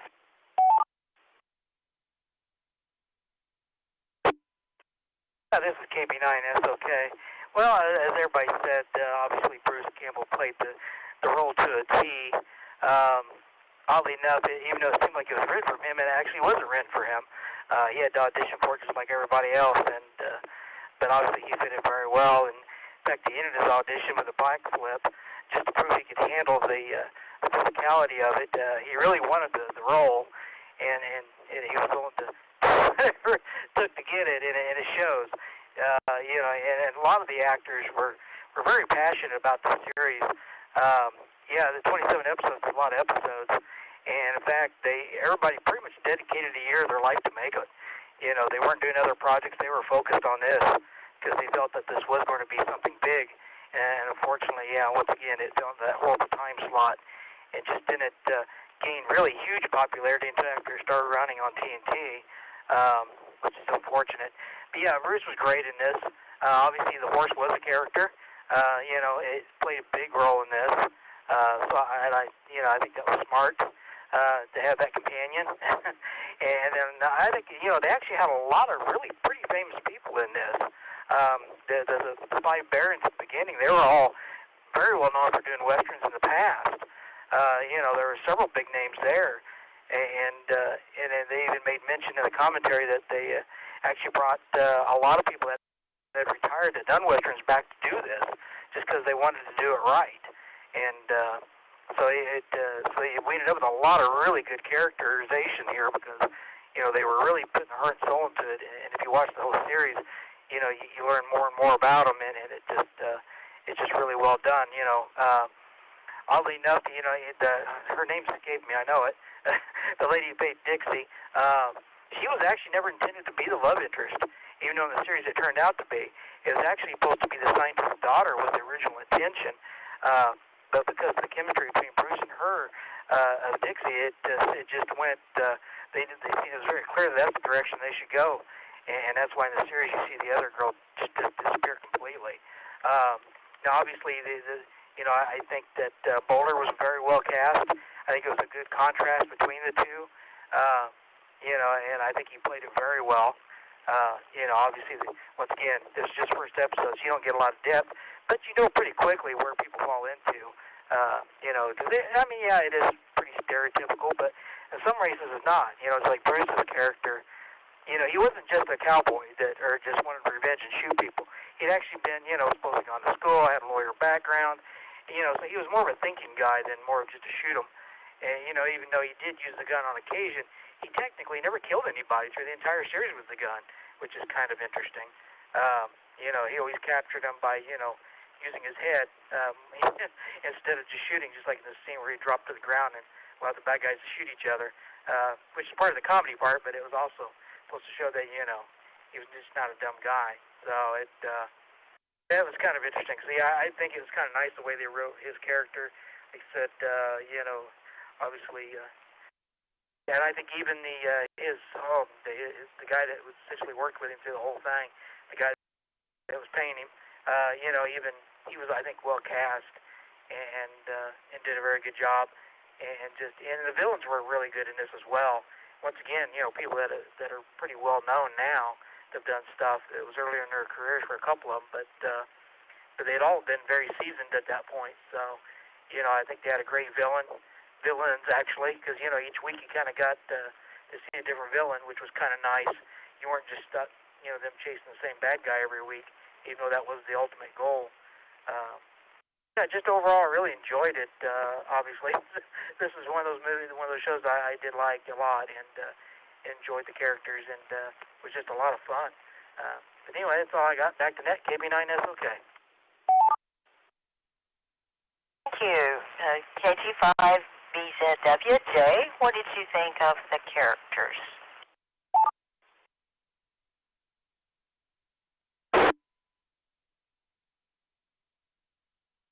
Well, this is KT5BZW. Characters. I don't know.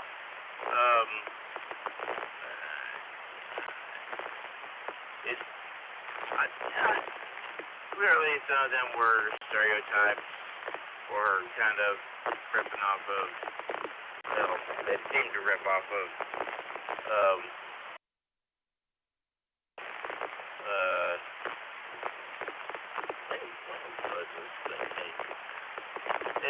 it seemed to make, to rip off of Back to the Future 3 and stuff like that was,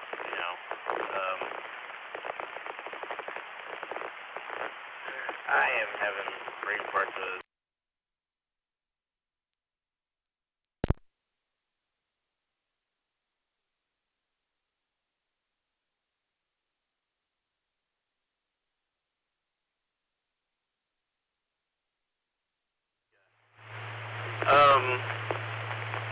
As long as the characters didn't make too much nonsense, it went alright.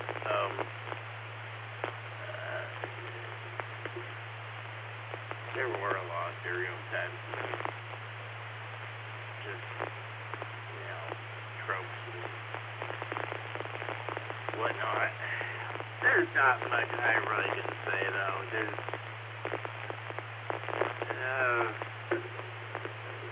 I really don't know. I'm sorry, I got busy. I'm trying to investigate something on my own computer here, and that kind of got me off. I should have been thinking about this topic a little bit more before I spoke here, but I don't know. It's kind of easy for me to kind of dismiss it, but it's one of those things like, yeah, I was always entertained anyway. Like, I don't know if I'll go back to this series or not. I think I have some recollection of this series being around, or me seeing some of this series back when I was a kid, but a lot of it was just predictable, but it was still fun. And that really wasn't I know I'm talking more about plots than characters here, but I don't know. It's like I didn't really think the characters were too deep, but it didn't really matter anyway. That's just how I'm going to get you by BCW.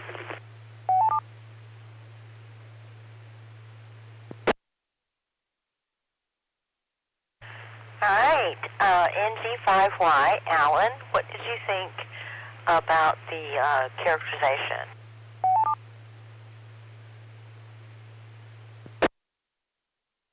Well, I'm looking for the right word here, but to me, the characters, they represented whole classes of people. And with the exception of, yeah, they did kind of not very politically correct on the way they treated their female actors, but as far as their characters went, but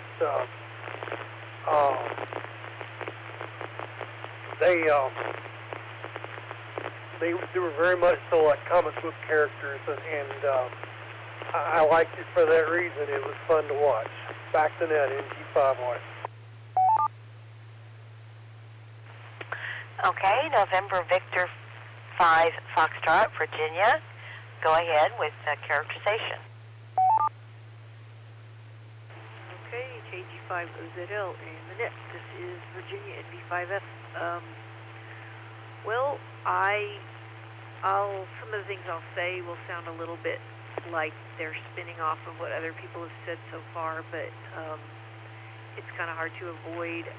I liked the Briscoe County character. I think he did definitely spin off a little bit of the Indiana Jones idea, because he was an educated person. He had left the quote-unquote family business, and then he was kind of called back into this world and kind of had to take up the call to pick up where his dad left off, and so then he has these, ideas about the future and technology, and that kind of is cool. It kind of opens up that broader, curiosity that he has, and interest in things like rockets, and talking about the 20th century is coming, and I liked that, and I liked that juxtaposition of sort of the Indiana Jones, educated person versus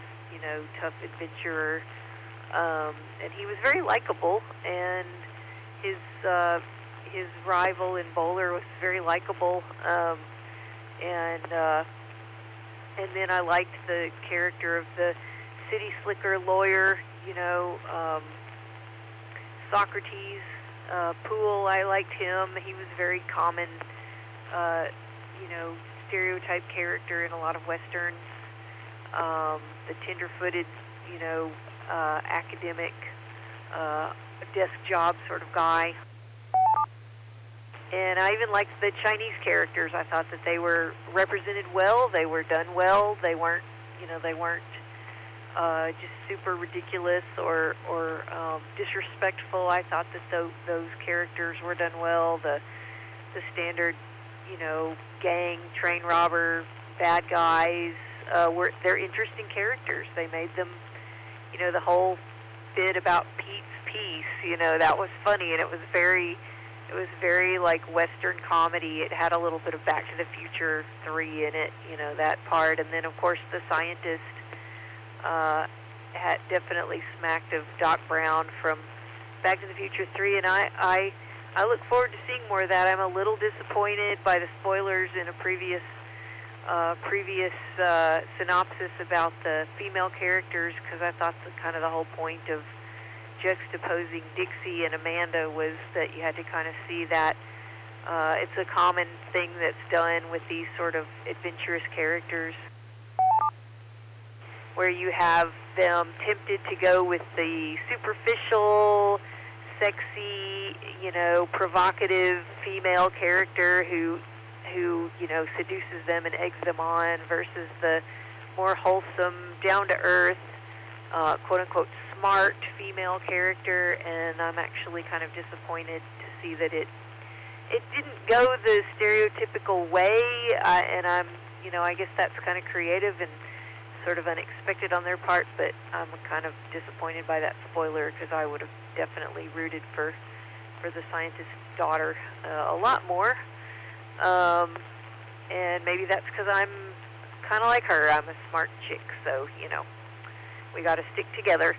Anyway, I liked the horse. He's a good character, even from that very beginning scene where, you know, he was trying to be used to hang Briscoe, and, you know, it showed their relationship, you know, their companionship, and how the horse, you know, definitely was very smart. So I liked that too. So good characters. You know, nothing. Even the bad guys. I mean, the westerns they've made for the last 20 years are now they're things I can't even watch. You know, they're too edgy. They're so brutal and gritty, and I like this kind of broad comedic version with the science fiction and the you know, hinting at the coming turn of the century, sci-fi, steampunk, Jules Verne, you know, all that stuff. I like that. I like that feel. So I'll probably enjoy watching some more of these. Back to net in B5F. All right, KE5ICX. Tom, go ahead with characterization.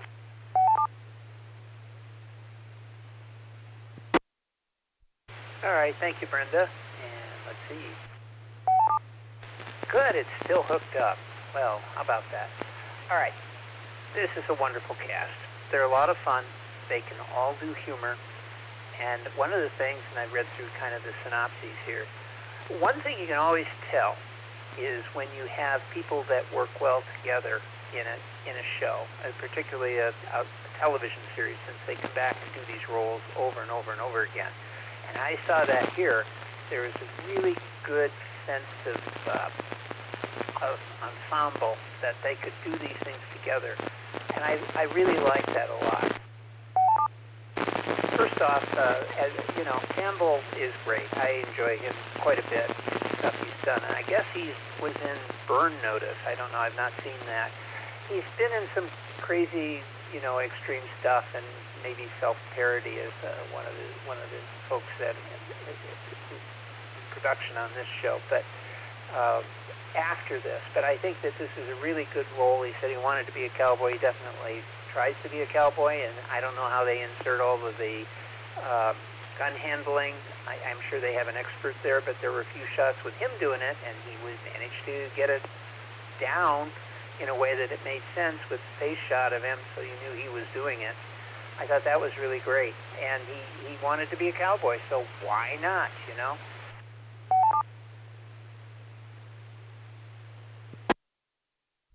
Next character was played by Christian Clemenson. He plays sort of the Artemis Gordon character, and he says in the thing, you know, this is, you know, Artemis Gordon from the Wild Wild West. And if you've not seen the Wild Wild West, and I think mostly everybody has, but Virginia, I'm calling you out. If you've not seen the Wild Wild West, and you may have, it is a wonderful series. And this show does kind of touch upon that with the gimmicks and the future and all the things that come about, that all things are possible. and that's how this works out. And Clemenson does just a super job playing Socrates in this. He's just really into the role, and it really works well. When he's kind of a fish out of water, but he's fun to watch, and he brings his own sensibilities to the thing as well. So I like his character very, very much. Bowler, Julius Carey plays him.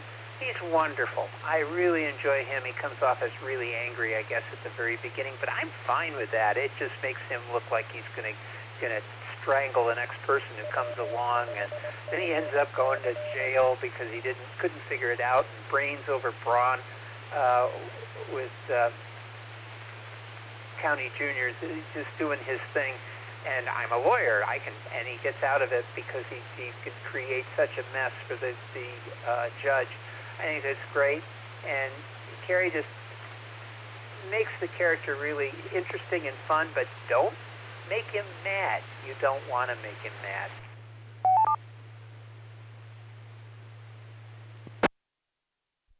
And then we have, who am I thinking of? John Astin. John Astin is in this, is the genius, comes up with a lot of the devices and things. And he's in there. I don't think he's in every episode, but it's John Astin. He's Gomez, and everybody knows that. The cast was taken aback and really enjoyed having him a part of it because they were younger.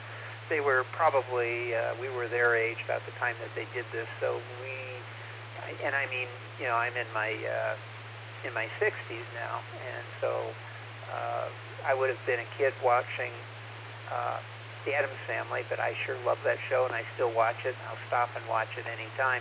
And John Astin made that show wonderful, so expecting him to play John Astin is perfectly fine with me, or Gomez Adams, either way.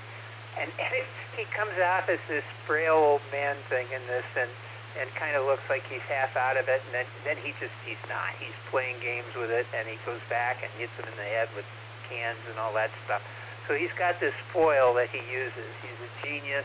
I mean, who builds a rocket sled? He did in the show, so that was a lot of fun. And then finally, we got Kelly Rutherford, who plays Dixie Cousins, who wanted to do Madeline Kahn from Blazing Saddles. Well, that's the first thing I thought of when I'm watching this. She's tired of playing the game, and it was great. I loved it.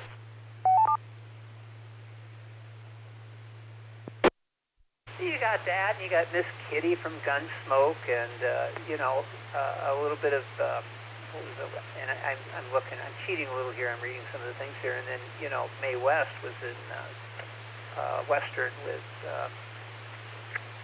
years ago. I'm trying to think what it was, but at any rate, the character is wonderful. We do channel other, I guess we called them stereotypes here earlier, but yeah, why not? I mean, that's the thing that you're looking for, and that helps.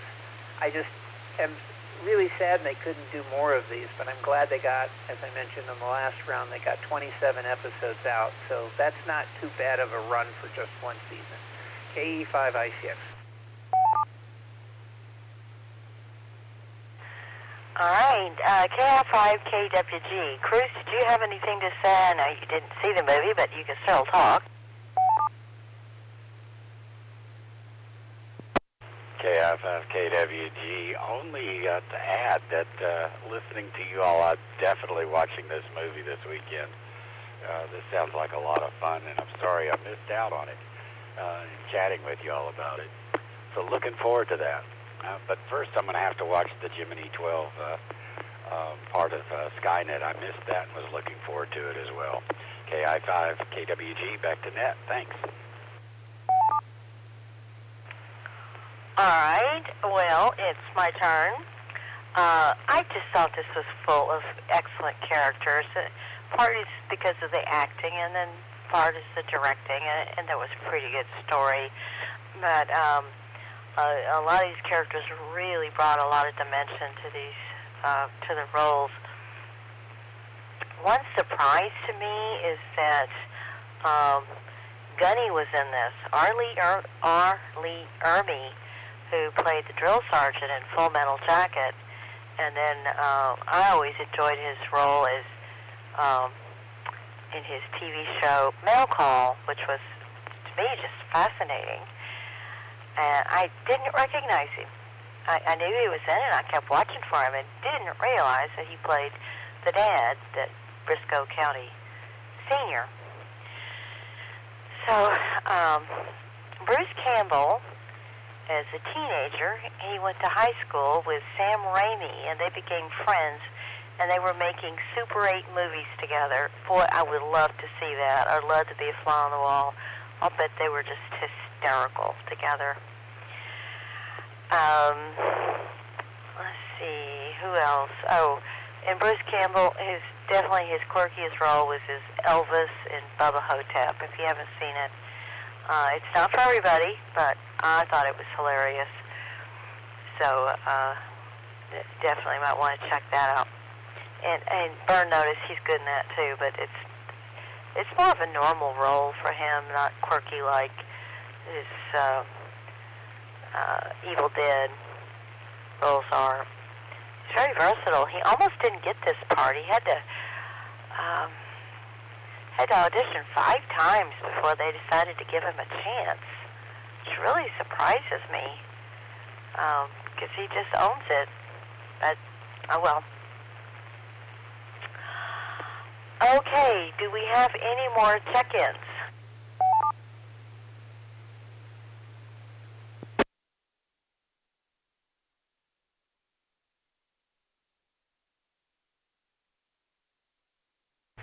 All right, let's go back to the top. We're going to talk about special effects or anything else you want to talk about. W5BLT, Bill, go ahead. Okay, thank you, Brenda. I'll keep it short. Nothing really stood out to me on the music. I think the music just blended in. So it sort of put the characters at the front and center. Obviously, the sound effects were what you'd have on a Western or a rocket ship, a train. I don't know if there's anything. They didn't take away from the story, and so I thought that was good. Now, visually, obviously, I can't attest to what they did visual on the screen, but I'm assuming if all that was as good as the characters and things like that, then it would have probably done really well with how they did the scenery and the visual effects. But I love this movie. I laughed so hard. I laid down last night. I put the CPAP mask on, and I started laughing, which is really hard to do with a full CPAP mask on, and so I had to take it off to watch the rest of it. It's a great movie. Anyway, that's all I've got. W5PLT. All right, Kilo Bravo 9 Sierra Oscar Kilo. Sean, go ahead. Yeah, this is KB9SOK. The special effects were all practical, of course, at this time, and they really did put a lot of effort into doing the practical effects. They did have a few miniatures, like when the train crashed. Side note, the train they used here was the same train they used in Back to the Future. It really was the exact same locomotive. They made mention that during this time, Warner Brothers had actually destroyed a lot of the sets and props that they'd used for many years for Westerns. So they had to scramble absolutely everywhere to find the props to actually make this, because there was such little left at that time because Westerns had dropped off in popularity. And so at times they really had a hard time. They had to keep reusing a lot of stuff and trying to make it look different. Which is kind of interesting, just that struggle. And they did a new episode every 7 days, every week. So they said it was pretty exhausting because it was just non-stop by everybody to produce this thing. But they were good practical effects because they were real stuntmen, real effects. So it looked good. The music was actually done by a live orchestra. That was actually an original score that was put together for the intro, and that same song was actually used at the next Olympics after the the show. That the music was so well liked that the Olympics used it for their opening ceremonies. So it was pretty well received, which is kind of nice when you take that extra step and do something original for a show. Yeah, it was mentioned earlier about the Wild Wild West. Yeah, that's a good reference. Yeah, that is an interesting. I don't know why I didn't think of that before, but yeah, that is a good comparison to kind of looking towards the future and that kind of mentality. That would be a good show to watch. My apologies for the spoilers for this series, Virginia. I didn't give any thought about anybody being worried about it on an old show like this, but I won't give any more spoilers to what happens as it goes. As far as the gunplay that Tom brought up, Bruce did say he spent hours practicing that. In between his parts on the show, he would constantly practice, doing the different tricks. They brought a guy that had trained many people out of retirement that used to teach the guys how to do that kind of stuff and girls, and he spent a lot of time wanting to make it look legit, and he actually didn't know how to really ride a horse either. He had to learn all that, and he said, yeah, during the pilot, he spent a lot of time learning a lot of new skills that he'd never had before. So yeah, there's just a real effort put into this. So yeah, I think they said there was only one place they used a green screen, and that was the train scene where the guy got thrown out. They said that was the only real time that they kind of quote-unquote cheated during making of this. Oddly enough, if you remember the guy that done the painting on the rock that the train ran into, that guy, that's actually the creator of the show. He played a small role there. I'm not sure if they just needed somebody or he wanted to, but he ended up playing that part. And so yeah, it's kind of funny. But yeah, all in all, just enjoyed it. It was a decent series. It is good. At least they got to do the 27 episodes. I kind of, in some ways, kind of forgot, but I hadn't watched the show in so long, so it was kind of neat, kind of being reminded about it. And I started watching all the episodes again just because it'd been so long and kind of enjoying it. And I'm really sad we didn't get together on Friday. I was really going to try to make it out there with everybody because this is a show I knew I enjoyed. It. I think it'd been a lot of fun to watch this together in a group. But, good old weather. What do you do? But anyway, fun time. Back to net, KB9SOK.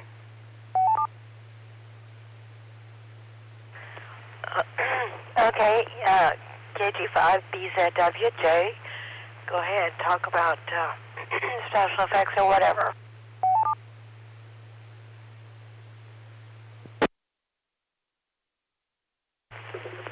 Oh, well, this is KG5BZW. Oh, goodness. I completely forgot about Tom's little gathering. But I guess the weather was a factor in it not happening. Anyway, or did it happen? I don't know. I don't know. Anyway, well, it's hard to think about, the music without, I've just seen too much NBC coverage, Olympic coverage, and the fact that they use this music. I can see why they use this music. It's good music, but it's so as far as relating it to the show, I just can't. I can't do it anymore. Although not really.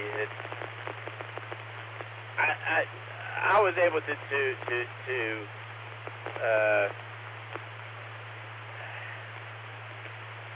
listen to it as the show progressed without really thinking about the Olympics somehow, but it's just it's really hard. As far as other special effects, the rocket was kind of cheesy, but it was kind of meant to be. The dust effect was actually kind of decent. It had some production quality to it. For the time. But that's weird. It's like besides that, you had the standard magic, electricity, whatever. And I can't really think of anything else.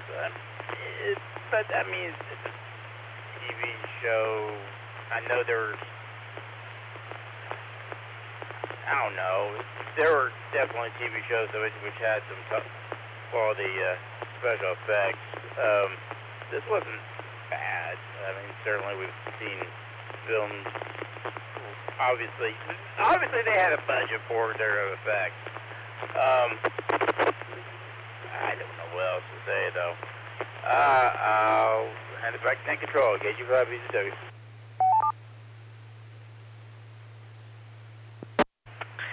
Okay. NG5Y, Alan, what did you think?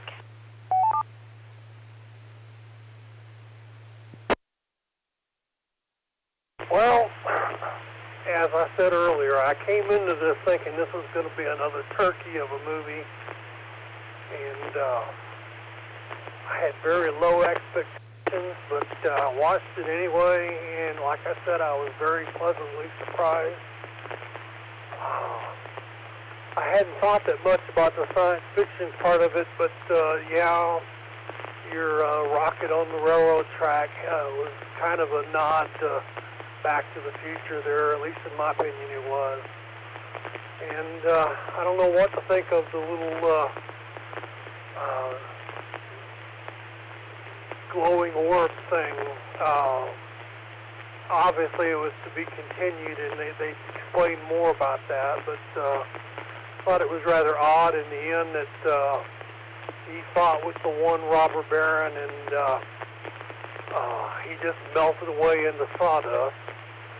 I thought that was kind of convenient, but makes you think that anybody that has their strength boosted by this thing has a much shorter lifespan. Anyway, I did enjoy it, and back to net, NG5Y.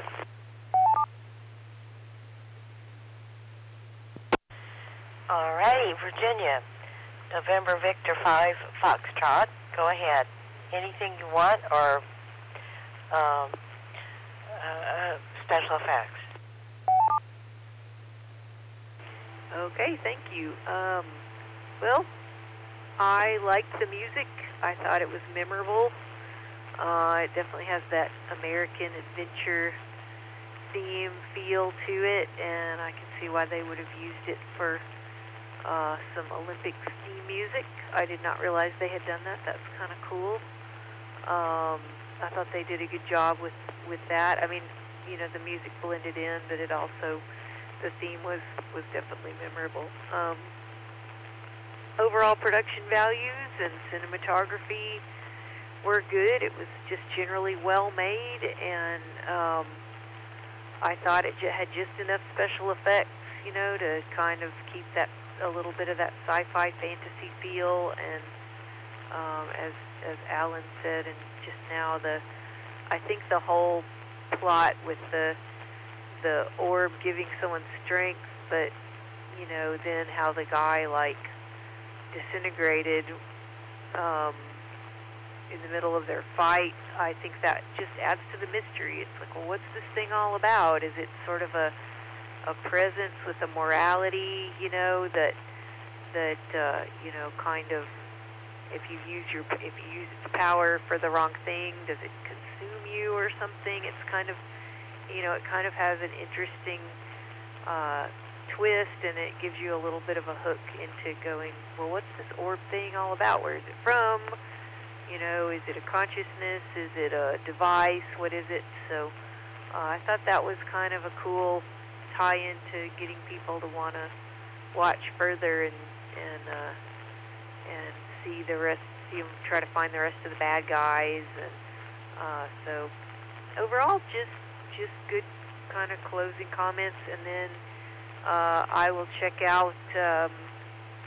I'll check out the Wild Wild West, because I do like things that kind of combine genres, and I'm sort of wanting to work on a story of my own like that, not a Western, but something that will combine kind of science fiction fantasy with some older things, you know, older technology that I like, and you know, so this is kind of inspiring. So anyway, I hope everybody has a good good night, and Brenda, thanks for running the net. This is MD5F. Okay, and thank you for joining. Tom, KE5ICX, what do you think about the special effects and everything else?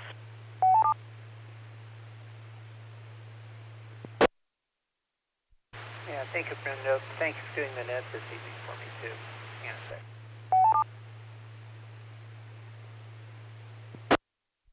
There we go. Had a little bit of feedback. It's gone now. Well, there's several things. First off, I love the music. There's no two ways about it.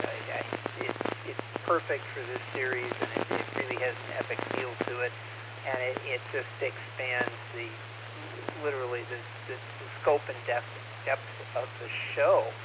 Another thing that's really great about it too is a lot of the stuff is outdoors, outside. It's not on a set. They do have set pieces, and the ones they do are kind of oversized, or they appear to be. Maybe some sleight of hand there, but overall it looks really great. They're always outside doing stuff. And of course, in this first episode, we've got the train, which adds a lot of fun to it as well. There's something else I was going to say. Hang on a sec.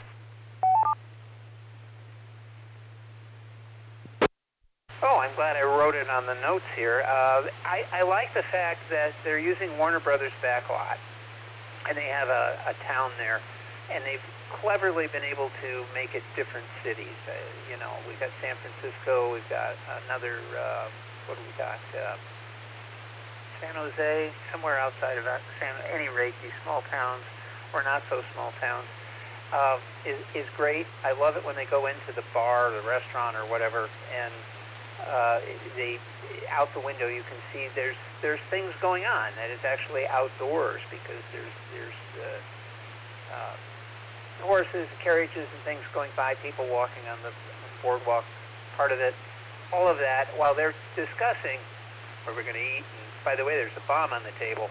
I just think that's really great. It's wonderful to see that and have that kind of imagination. You can put out, it's sort of like watching our Dracula movie, where you can watch the Lugosi version, you can watch the Spanish version, and you can see that there was more heart put into the Spanish version, even though we're really rehearsing the same lines, only in Spanish, with a few embellishments. But when you get a good cinematographer, you get a visionary director, and you get a producer that's supportive of the whole thing to allow it to be done right, it really comes off as looking very good. And this show looks very good.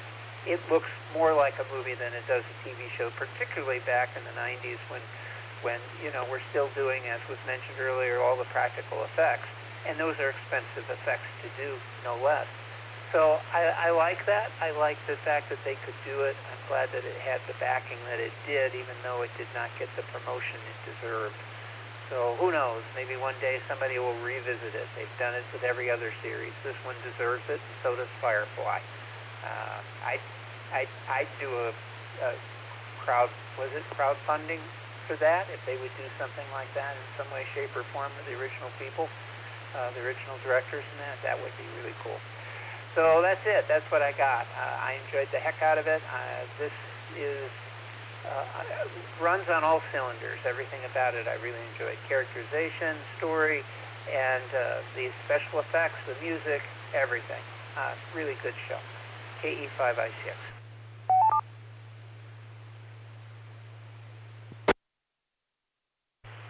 Okay, KI5KWG. Cruz, do you have any comments?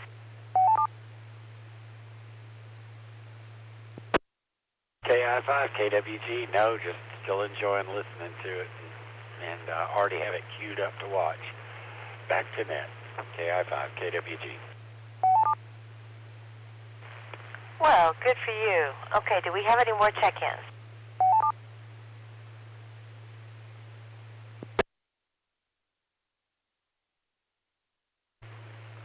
KF5DCG. Station calling, you were a little bit weak. Could you repeat that, please?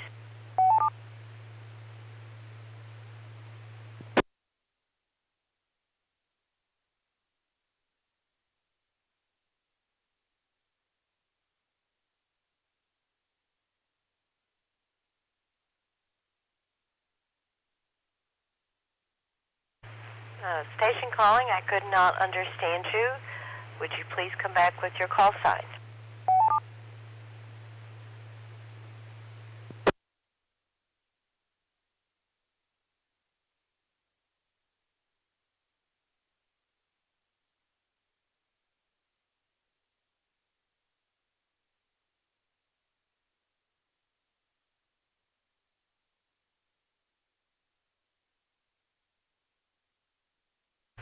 Well, all right. I guess we can pick that up later if he comes back.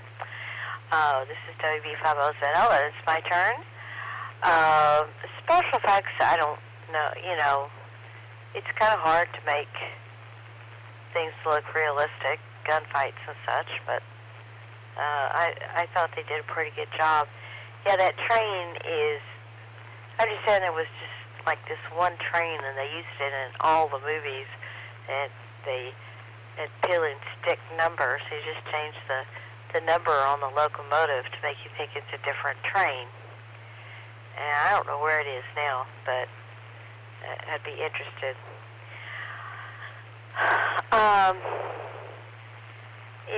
Well, you know, not too much to say. We've said a lot already, so I think I'll just leave it at that. This is WB50ZL.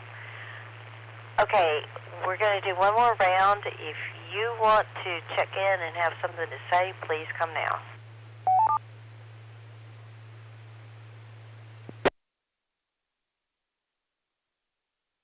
NV5F.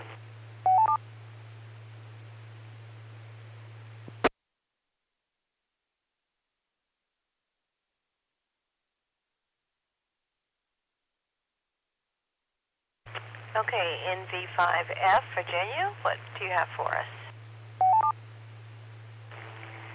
Yeah, I am sorry that the weather was not cooperative. It did get very, very cold and windy yesterday evening, and I would have loved to have sat in Tom in 5HYP's backyard and watched this with you guys while eating s'mores. It would have been a whole lot of fun, and I surely hope that we can reschedule that for sometime in the near future, and I think that would be a lot of fun. So anyways, that's all I have to say, but it was fun to watch this, and it was fun to talk about it this evening in V5F. Yeah, I agree. This was fun. Okay, Tom, do you have something for next week?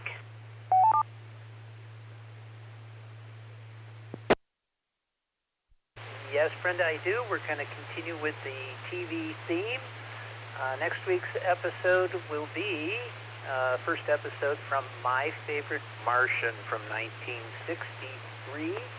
It's got some enhanced special effects from our buddy. We'll talk about him, Doug Drexler, who has done a lot of stuff in television and in movies, even has an Emmy Award. He touched up the episode. He's a huge fan of My Favorite Martian. I kind of liked it too. It was a quirky show back in the early 60s. So that's what it'll be. You can find all the information on the Facebook page, and I will send out the links and everything tomorrow morning. If you're not a part of that, I think everybody is, but if you're not and you're listening and you'd like to know so that you can participate next week, just send an email to me at my call sign, which is Kilo Echo 5 India Charlie X-Ray, KE5ICX at yahoo.com. Let me know that you're interested in being part of the Afterglow movie group, and I will add you to the list. Back to you, Brenda, KE5ICX. All righty. Well, I guess we're going to wrap this up. This is WB50ZL signing off. Thanks, everybody.